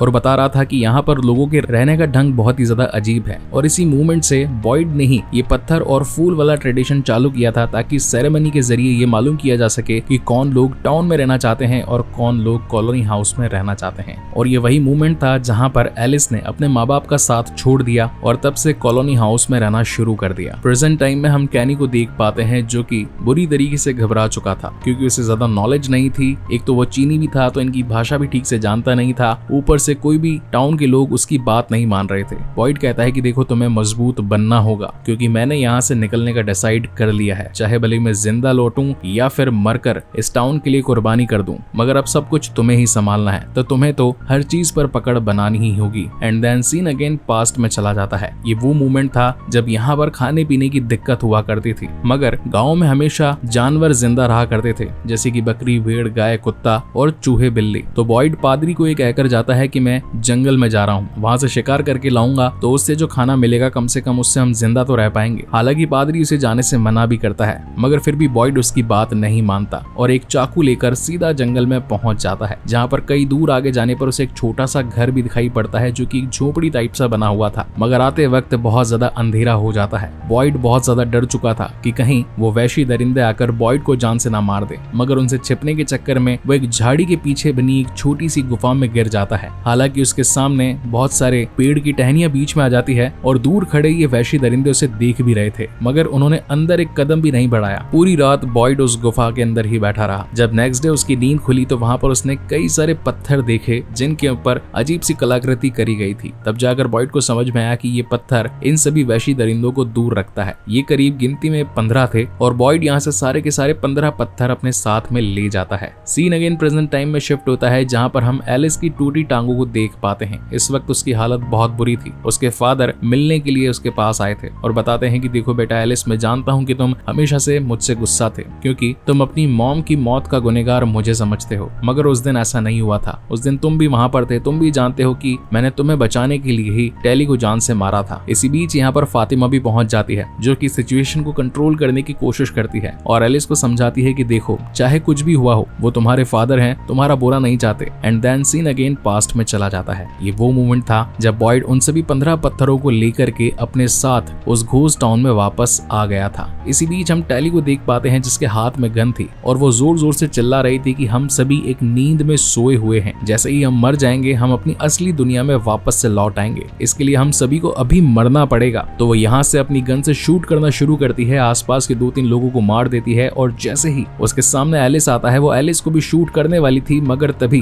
बॉयड ने अपने बेटे को बचाने के लिए अपनी ही वाइफ पर 3 गोलियां दाग दी और कहीं उसके वाइफ का नाम खराब हो इस पूरे टाउन के अंदर, इसलिए उसने ये बात फैला दी कि टेली ही वो शख्स थी जिसने ये तिलिस्मी पत्थर गांव वालों को लाकर दिए ताकि आज तक हम अपनी जान बचा पाए हैं। आई होप कि ये पत्थर वाली गुत्थी भी आप लोगों को समझ में आ चुकी होगी। यहाँ से कहानी अगेन प्रेजेंट टाइम में आ जाती है, जहाँ पर एक तरफ बॉयड अपने बेटे को अलविदा करके जंगल में निकल जाता है ताकि यहाँ से बाहर निकलने का कोई रास्ता खोज पाए। वहीं जिम, कैनी, डोना ये सभी मिलकर के एक मीटिंग अरेंज करते हैं, जहाँ पर सभी लोगों को ये बताया जाता है कि हम लोग एक इलेक्ट्रिक टावर बनाने की कोशिश कर रहे हैं जिससे कि सिग्नल्स आगे ट्रांसमिट किए जा सके। इसके लिए हमें कई सारी लकड़ी, कई सारे तार, बहुत सारे इलेक्ट्रॉनिक इक्विपमेंट, इसी के साथ कार की बैटरीज की हेल्प लगेगी। तो जिसके पास जो भी सामान अवेलेबल है प्लीज हमारी मदद कीजिए ताकि हम एक टावर क्रिएट कर सकें। और वहीं एपिसोड की एंडिंग में हम ये देख पाते हैं कि बॉयड इस वक्त जंगल में अकेला नहीं था, उसके साथ में सैरा भी थी और ये दोनों अपनी एक अलग जर्नी पर निकल पड़ते हैं और ये एपिसोड यहीं पर खत्म होता है। तो क्या अब चालाक सैरा उन वैशी दरिंदों के कहने पर बॉयड को ही जान से न मार दे, या फिर ये घोस्ट टाउन के लोग उस टावर को बना पाएंगे, और क्या ये तिलिस्मी पत्थर आगे इनकी और जान बचा पाएगा? इन सभी राजों से पर्दा तो इनके नेक्स्ट एपिसोड्स में ही उठेगा, जिसे भी हम जल्द ही लाने वाले हैं। सो तब तक के लिए keep watching and stay safe and thank you so much guys for watching this video. मिलते हैं अगले वीडियो में।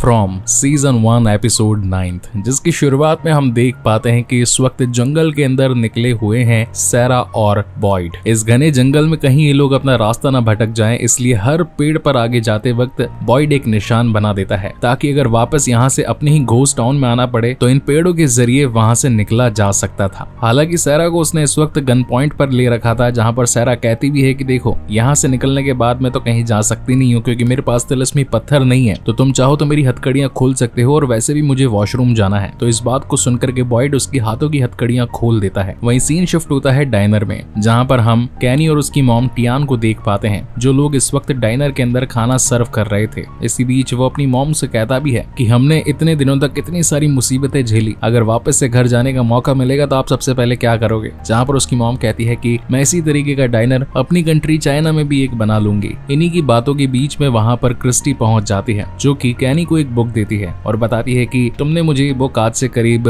1 साल पहले दी थी, फाइनली मैंने आज इसे कंप्लीट कर ही ली और वैसे भी इसका 6th चैप्टर तो मेरा फेवरेट बन गया है। इन दोनों की आपस में बातचीत को देख कर लग रहा था कि कहीं ना कहीं क्रिस्टी भी अब कैनी को प्यार करने लगी थी, जहाँ पर फाइनली कैनी अपने दिल की बात उसे कह देता है और बोलता है कि मैं तुमसे शादी करना चाहता हूँ, जहाँ पर क्रिस्टी बताती है कि मैं इस पर तुम्हें सोच कर रिप्लाई दूंगी। वहीं पर हम टबीता को देख पाते हैं जो कि इस वक्त अपने घर के बेसमेंट में खुदाई कर रही थी और उससे कुछ औजारों की जरूरत थी, इसलिए वो जोर जोर से अपनी बेटी जूली को, अपने छोटे बेटे ईथन को, यहाँ तक कि अपने पति जिम को भी आवाज देने लगती है, मगर ऐसा लग रहा था कि मानो उसकी आवाज कोई सुन ही नहीं पा रहा हो। तो वो फाइनली वहां पर बनी सीढ़ियों की मदद से ऊपर कमरे में आने की कोशिश करती है, मगर तभी उसके साथ कुछ अनोखा होता है। ये सीढ़ियां मानो खत्म ही नहीं होती। वो करीबन 20 मिनट से भी ज्यादा सीढ़ियां चढ़ती ही जा रही थी, मगर बार बार घूम करके वहीं से ही चढ़ना शुरू करती थी जहां से उसने अपना पहला कदम रखा था। ये सारी चीजें काफी ज्यादा वियर्ड थी और इन चीजों से टबीता बहुत ज्यादा घबरा चुकी थी, मगर तभी हमें मालूम चलता है कि वो सिर्फ उसका एक सपना था। वहीं पर सीन जिम पर शिफ्ट होता है जो कि बाकी सभी टाउन के लोगों के साथ मिलकर के उस वुडन टावर को बनाना शुरू करता है। इनके पास में ज्यादा लोहा तो था नहीं, इसलिए ये लोग लकड़ी की ही मदद लेते हैं और वहां पर मौजूदा लोग भी जितनी ज्यादा चीजें मुहैया करवा सकते थे, as well as cables, as well as batteries, वो सभी ला करके जिम को देने लगते हैं और उसके टावर का काम जोरों शोरों से शुरू हो जाता है। वहीं कॉलोनी हाउस के अंदर हम एलिस और फातिमा को भी देख पाते हैं। फातिमा जो कि उसे अपने दिल का इजहार करती है और बताती है कि देखो, वैसे तो तुम एक अच्छे लड़के हो, मगर मैं तुमसे आज एक बात कहना चाहती हूँ। जब मैं अफगान में थी तो एक लड़की मुझे बहुत ज्यादा पसंद थी, उसका नाम था जमीला, और शायद अगर हम यहाँ से निकल गए तो मैं उससे शादी करना चाहती हूँ। क्या तुम्हें इस बात से कोई एतराज तो नहीं? हालांकि एलिस को थोड़ा सा बुरा जरूर लगता है, मगर अब उसके सामने एक नया ऑप्शन यानी कि जूली आ चुकी थी, इसलिए वो फातिमा को अपनी गर्लफ्रेंड जमीला से शादी करने के लिए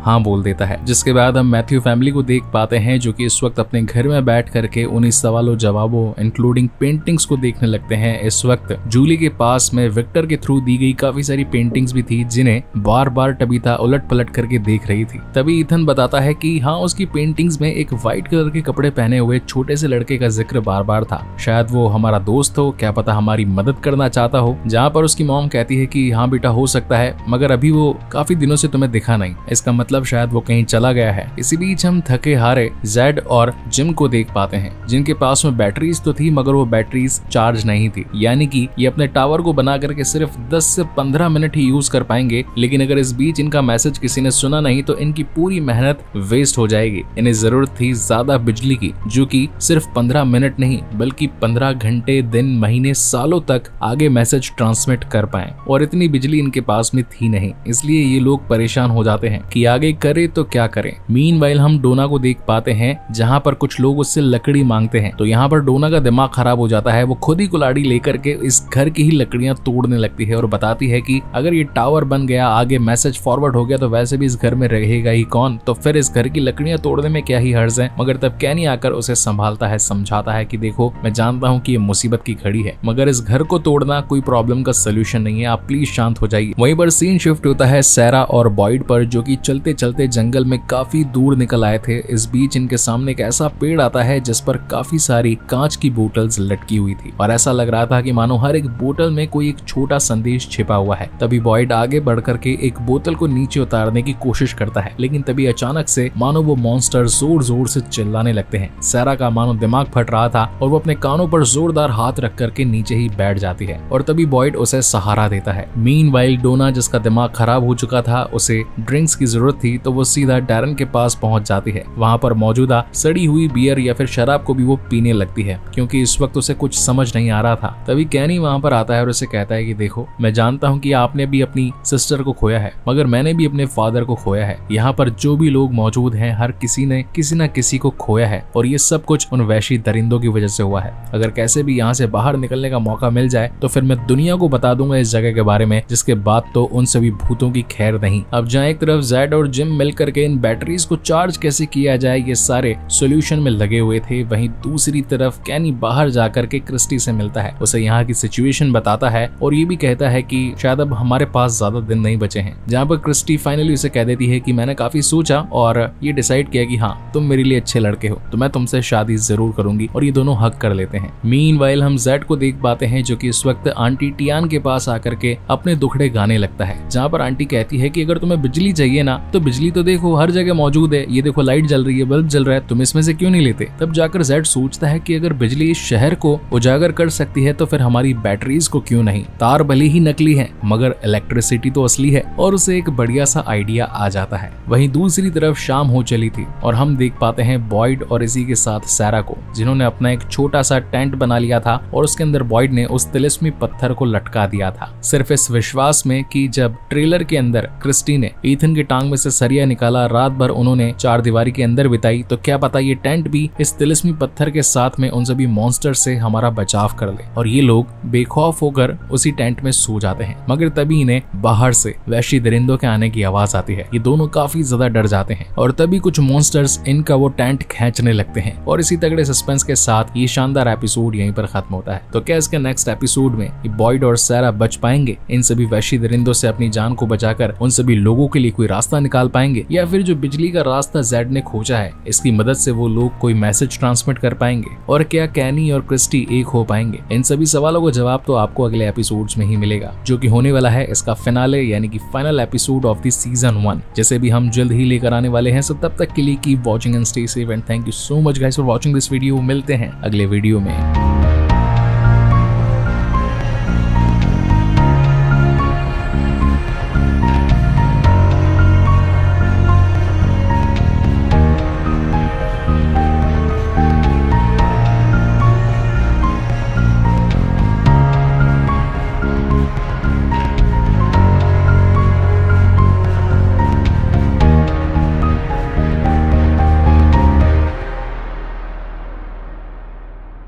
फ्रॉम सीजन 1 एपिसोड 10th या फिर कहें कि फिनाले ऑफ द सीजन, जहां पर हमें कई सारे सवालों के जवाब मिलने तो वाले हैं मगर इसी के साथ कुछ और राजों से पर्दा भी उठने वाला है। So now without wasting any time चलिए डायरेक्टली आते हैं इस कहानी की मेन स्टोरी लाइन की तरफ, जिसकी शुरुआत में हम एलिस और फातिमा को देख पाते हैं जो कि अपने इस कंटिन्यूड रिलेशनशिप के अंदर काफी ज्यादा कंफ्यूज थे। वहीं जेड जैसे कि रास्ता मिल चुका था उस इलेक्ट्रिसिटी को पाने का, वहीं जंगल के अंदर हम सैरा और बॉयड को देख पाते हैं जो कि घबरा चुके थे अपने बाहर मौजूदा मॉन्स्टर्स की वजह से। और यहीं से ही एपिसोड की कंटिन्यूटी होती है जहां पर हम छोटे ईथन और उसकी बड़ी बहन जूली को देख पाते हैं जो कि इस वक्त अपने वही पुराने खेल खेलने लगते हैं, यानी कि उंगलियों के अंदर छोटे से मॉन्स्टर्स को डाल करके एक दूसरे को जान से मार देने की धमकी देना। इसी बीच इनके घर पर जेड पहुंच जाता है और जिम को जोर जोर से चिल्लाकर बुलाने लगता है और कहता है कि देखो मैंने ढूंढ ही लिया, फाइनली बिजली की प्रॉब्लम सॉल्व हो चुकी है। पास ही मौजूदा लैंप को वो निकाल कर बल्ब को जलाता है और फिर उसमें खुद का तार लगा देता है जिसके अंदर एक एयर ब्लोअर था और वो इस बिजली की मदद से चलने भी लगा था। जहां पर जिम कहता है कि यार तुमने तो बहुत बड़ी प्रॉब्लम का सोल्यूशन निकाल डाला, इतनी बिजली से तो हम काफी टाइम काफी दिनों तक उस मैसेज को ट्रांसमिट कर सकते हैं। तो चलो फिर देरी किस बात की, चलते हैं सीधा अपने टावर पर। वहीं हम बॉयड और सैरा को देख पाते हैं जो कि रात के हुए भयानक हादसे के बावजूद भी जिंदा बच चुके थे। हालांकि उनका टेंट काफी जगह से फट चुका था मगर गनीमत इस बात की थी कि वो जिंदा थे। जैसे ही वो बाहर निकलते हैं तो उन्हें अपने सामने पेड़ तो नजर आते हैं मगर उन पेड़ों पर मकड़ियों के ढेर सारे जाले लगे हुए थे। मीनवाइल सीन डायनर में शिफ्ट होता है जहां पर जेड अपनी ये खास खोज बाकी लोगों तक भी ट्रांसमिट करता है, बताता है कि किस तरीके से जितनी भी बैटरीज है हम उनको यहीं की ही बिजली से चार्ज कर सकते हैं। जैसे ही ये बात सब लोग सुनते हैं तो बहुत ज्यादा खुश हो जाते हैं क्योंकि अब वो यहाँ से यानी कि इस घोस्ट टाउन से बाहर कोई मैसेज भेज सकते थे। इस बात से सभी खुश थे, जिम भी बहुत ज्यादा खुश था। वहीं कहानी में हल्का सा ट्विस्ट आ जाता है, कहीं ना कहीं जूली को जेड पसंद आने लगता है जिसकी उसके फादर से कभी बनती ही नहीं थी। तो हो सकता है कि कहानी में आगे हमें कुछ नए रिलेशनशिप भी देखने को मिलेंगे। वहीं पर हम डोना को देख पाते हैं जो कि इस वक्त पोस्ट ऑफिस या फिर कहें कि यहाँ की जेल के अंदर कैनी के साथ बातचीत कर रही थी। वो बताती है कि मैं बॉस्टन से आई थी, जब बॉस्टन वापस जाऊंगी तो अपनी बहन की एक बड़ी कब्र बनवाऊंगी और बाकी जो लोग यहाँ से बच करके निकलेंगे हमेशा उनसे कांटेक्ट में रहूंगी। जहाँ पर कैनी भी उसे विश्वास दिलाता है कि मैं हर बार आपके साथ था हूँ और यहाँ से निकलने के बाद भी रहूंगा। इसी बीच हम क्रिस्टी को देख पाते हैं जो कि अपनी वेन में से काफी सारे केबल्स निकालने लगती है क्योंकि बिजली तो मिल गई मगर तारों की जरूरत तो अभी भी थी। जहाँ पर कैनी आकर उसकी मदद करता है और बोलता है कि मैं तुम्हें कुछ खास दिखाना चाहता हूँ, ये ग्लोब मैंने अपने स्कूल टाइम में अपने दोस्त के घर से चुरा लिया था। जहाँ पर क्रिस्टी कहती है कि अच्छा बताओ जरा इस ग्लोब की खास बात क्या है। जहाँ पर कैनी बताता है कि दिखने में तो ये मानचित्र यानी कि ग्लोब पूरी दुनिया की हर जगह दिखाता है मगर मगर इसमें एक छोटा सा कंपार्टमेंट भी है जिसके अंदर हम कोई भी चीज छिपा सकते हैं। मैंने इसके अंदर एक चिट छिपा रखी है, उस चिट के अंदर वो सारे देशों के नाम लिख रखे हैं जहाँ पर मैं जाना चाहता हूँ, उन्हें देखना चाहता हूँ, वहां पर घूमना चाहता हूँ। तो फाइनली क्रिस्टी भी उसे खोल करके वो लिस्ट देख लेती है जहाँ पर पेरिस, रोम, बेल्जियम, इटली और इसी के साथ 3-4 और देशों के नाम लिखे हुए थे। जहाँ पर क्रिस्टी कहती है कि अगर मैंने तुमसे शादी कर ली तो क्या तुम मुझे यहाँ पर लेकर जाओगे? जहाँ पर कैनी हंसते हुए जवाब देता है कि हाँ हाँ बिल्कुल। वहीं दूसरी तरफ हम जूली और टबीता को भी देख पाते हैं जो कि इस वक्त नेथन के बाड़े में आई थी। यहाँ पर काफी सारे औजार मौजूद थे जैसे कि खुदाई के लिए, फार्मिंग यानी कि खेती के लिए। तो यहाँ से उसे एक फावड़ा मिल जाता है ताकि उनकी घर की खुदाई वो और ज्यादा इजी वे में कर पाए। वहीं पर हम एलिस को देख पाते हैं जो कि अपनी फातिमा को यानी कि पुरानी गर्लफ्रेंड को खोने देना नहीं चाहता था, इसलिए वो बताता है कि देखो मैं आज तुम्हें कुछ बताना चाहता हूँ। मैं यहाँ खड़ा था और दूर से तुम्हारी गाड़ी को आता देख रहा था। तुम भी करीब 4 से 5 चक्कर लगा चुकी थी। तुमने मुझे नोटिस किया था, मैंने भी तुम्हें रुकने के लिए बोला था मगर तुम रुकी नहीं। मगर जब फाइनली अंधेरा हुआ तो हमने तुम्हारे टायर फोड़ दिए और तब जाकर तुम्हें यहाँ कॉलोनी हाउस में आना ही पड़ा। सोचो अगर उस दिन वहाँ मैं नहीं होता तो तुम तो किसी और घर में चली जाती, तो फिर हमारी दोस्ती कैसे होती? जहाँ पर फातिमा उसे विश्वास दिलाती है कि दोस्त हम पहले भी थे, आज भी हैं और हमेशा के लिए रहेंगे। जहाँ पर एलिस उसकी इस बात से खुश था। मीनवाइल हम बॉयड को देख पाते हैं जो कि उन्हीं घने जंगलों में बने मकड़ी के जालों द्वारा घिरे हुए पेड़ों के बीच से आगे बढ़ने की कोशिश कर रहा था। यहाँ पर सैरा भी उसकी मदद कर रही थी, इधर उधर जाने की कोशिश कर रही थी। तभी बॉयड को दूर से अपनी वाइफ टैली की चिल्लाने की आवाज आती है। वो एक ही दिशा में भागने लगता है। तभी उसे सामने जाल में लिपटी हुई अपनी वाइफ दिखाई पड़ती है। वो उसे बचाने के लिए उसके जाल खोलने लगता है, लेकिन तभी उसके कपड़ों पर एक मकड़ी चढ़ जाती है। उस मकड़ी को हटाने के लिए वो अपने कपड़े खोल देता है और ऐसा लग रहा था मानो उस मकड़ी ने उसे काट लिया, मगर कहीं पर भी कोई निशान नहीं था। सैरा भी इस इंसिडेंट को देखकर बहुत ज्यादा घबरा चुकी थी। वहीं घोस्ट टाउन के अंदर जिम और इसी के दोस्त जेड का अब ये टावर तैयार हो चुका था। बस जरूरत थी तो इसे चालू करके मैसेज ट्रांसमिट करने की, जहाँ पर वो अपने बेटे ईथन को कहता है कि सबसे पहला मैसेज तुम ही भेजोगे। वहीं अगेन सीन जंगल में शिफ्ट होता है जहाँ पर हम बॉयड को देख पाते हैं। एक तो पहले ही ऑलरेडी उसका हाथ एक अजीब बीमारी से ग्रसित था, यूं ही कभी सुन्न हो जाता था, कभी काम करना बंद कर देता था और ऊपर से इतनी लंबी दूरी की चढ़ाई। तो बॉयड पूरी तरीके से परेशान हो चुका था। एक बार तो वो अपनी हिम्मत भी हारने वाला था, लेकिन सैरा उसे हिम्मत दिलाती है और कहती है कि बस थोड़ा दूर और, हम लोगों ने आज तक ये वाला हिस्सा कभी पार नहीं किया, क्या पता यहाँ से बाहर जाने के बाद कोई रास्ता नजर आए। देखो मुझे दूर एक टावर नजर आ रहा है, बस थोड़ी सी चढ़ाई और करनी पड़ेगी। वहीं जिम और उसकी पूरी टीम उस कॉलोनी हाउस के ऊपर अपना टावर लगा चुकी थी। जिसके बाद सीन मैडम टियान पर जाता है जो कि इस वक्त अपने पति के फोटो पर हार लगाती है, अगरबत्ती करती है। तभी जेड वहां पर पहुंच जाता है और कहता है कि माना कि हम दोनों अलग अलग देश से हैं, माना कि हमारी भाषाएं अलग अलग हैं, मगर दिल का जुड़ाव एक ही है, मैं भी आपके बेटे जैसा ही हूँ। और फाइनली मैडम टियान ने भी उसे अपने बेटे के रूप में मान लिया था और ये दोनों बैठकर मिस्टर चैन के लिए प्रार्थना करने लगते हैं कि वो चैन की नींद सो जाएं। वहीं कॉलोनी हाउस के बाहर मैथ्यू और उसकी टीम ने पूरी तरीके से टावर में बिजली दे दी थी और अब मौका था सिर्फ और सिर्फ मैसेज ट्रांसमिट करने का। हर कोई अपनी फिंगर्स क्रॉस करके बैठा हुआ था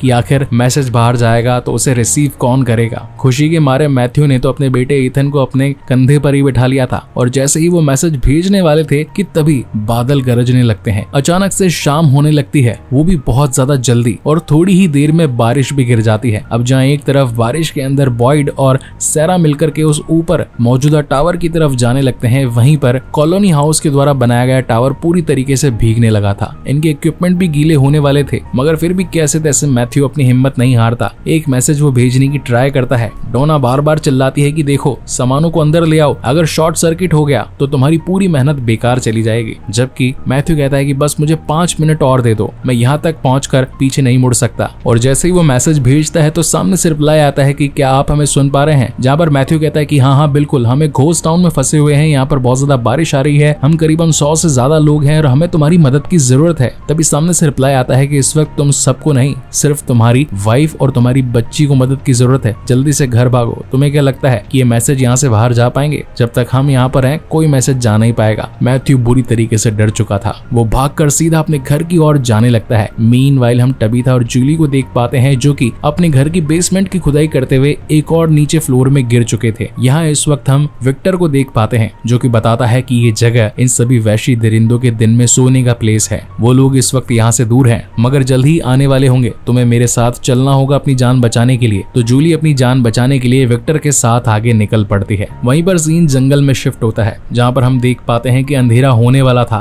वो सभी वैशी दरिंदे बाहर निकलने निकलने वाले थे, जहाँ पर सैरा बताती है कि मैं उनसे बात करती रहती हूँ, हो सकता है कि शायद वो मुझे नुकसान ना पहुंचाए मगर आपको जान से मार डालेंगे। ये सामने पेड़ दिख रहा है, इसके अंदर एक होल है, प्लीज आप इसके अंदर छिप जाइए। और जैसा कि ये सारे के सारे पेड़ तिलिस्मी हुआ करते थे, इनके अंदर जाने वाला शख्स कहीं पर भी निकल सकता था। तो जैसे ही बॉयड इसके अंदर जाता है तो अचानक से एक ऐसी चिमनी में पहुंच जाता है जहां पर चारों खाने चित्त थे, यानी कि वो बिल्कुल बंद गुफा जैसा था। चारों दीवारें बहुत ज्यादा करीब थी, यानी कि बॉयड पूरी तरीके से फंस चुका था, बाहर जाने का कोई रास्ता नहीं था। वहीं एपिसोड की एंडिंग में हम देखते हैं कि इस भरी बरसात में यहाँ पर लोगों का एक और ग्रुप पहुंच जाता है, यानी कि एक और बस भटक करके इस घोस्ट टाउन में पहुंच चुकी थी। और इसी तगड़े सस्पेंस के साथ ये शानदार एपिसोड यहीं पर खत्म होता है। तो क्या इसके नेक्स्ट सीजन में बॉयड यहाँ से निकल करके अपनी जान बचा पाएगा, या फिर ये लोग जो बस में यहाँ तक आ पहुंचे हैं ये लोग भी जिंदा बचेंगे या नहीं? क्या सैरा रात भर उस बिना तिलिस्मी पत्थर के जंगल में अपनी जान बचा पाएगी? और क्या विक्टर इन भूतों की नीचे वाली नगरी में होने के बावजूद भी जूली और बाकी के लोगों की हेल्प कर पाएगा? या क्या फिर जिम एक और नया रेडियो सिस्टम बना करके किसी और देश, किसी और जगह पर अपना मैसेज ट्रांसमिट कर पाएगा? इन सभी सवालों के जवाब तो आपको इसके नेक्स्ट सीजन में ही मिलेंगे, जो कि हम जल्द ही लाने वाले हैं। मैं चाहता हूं कि प्लीज आप ज्यादा से ज्यादा लाइक करें, जितना आपके घर में मोबाइल फोन्स हैं उन सभी में वीडियोस चला करके छोड़ें, ताकि हम जैसे डेडिकेटेड कंटेंट क्रिएटर्स को सपोर्ट मिले और हम और भी बेहतर और क्वालिटी कंटेंट आपके लिए ला पाएं। सीजन 2 जल्द ही आने वाला है, सो तब तक के लिए keep watching and stay safe. Thank you so much guys, मिलते हैं अगले वीडियो में।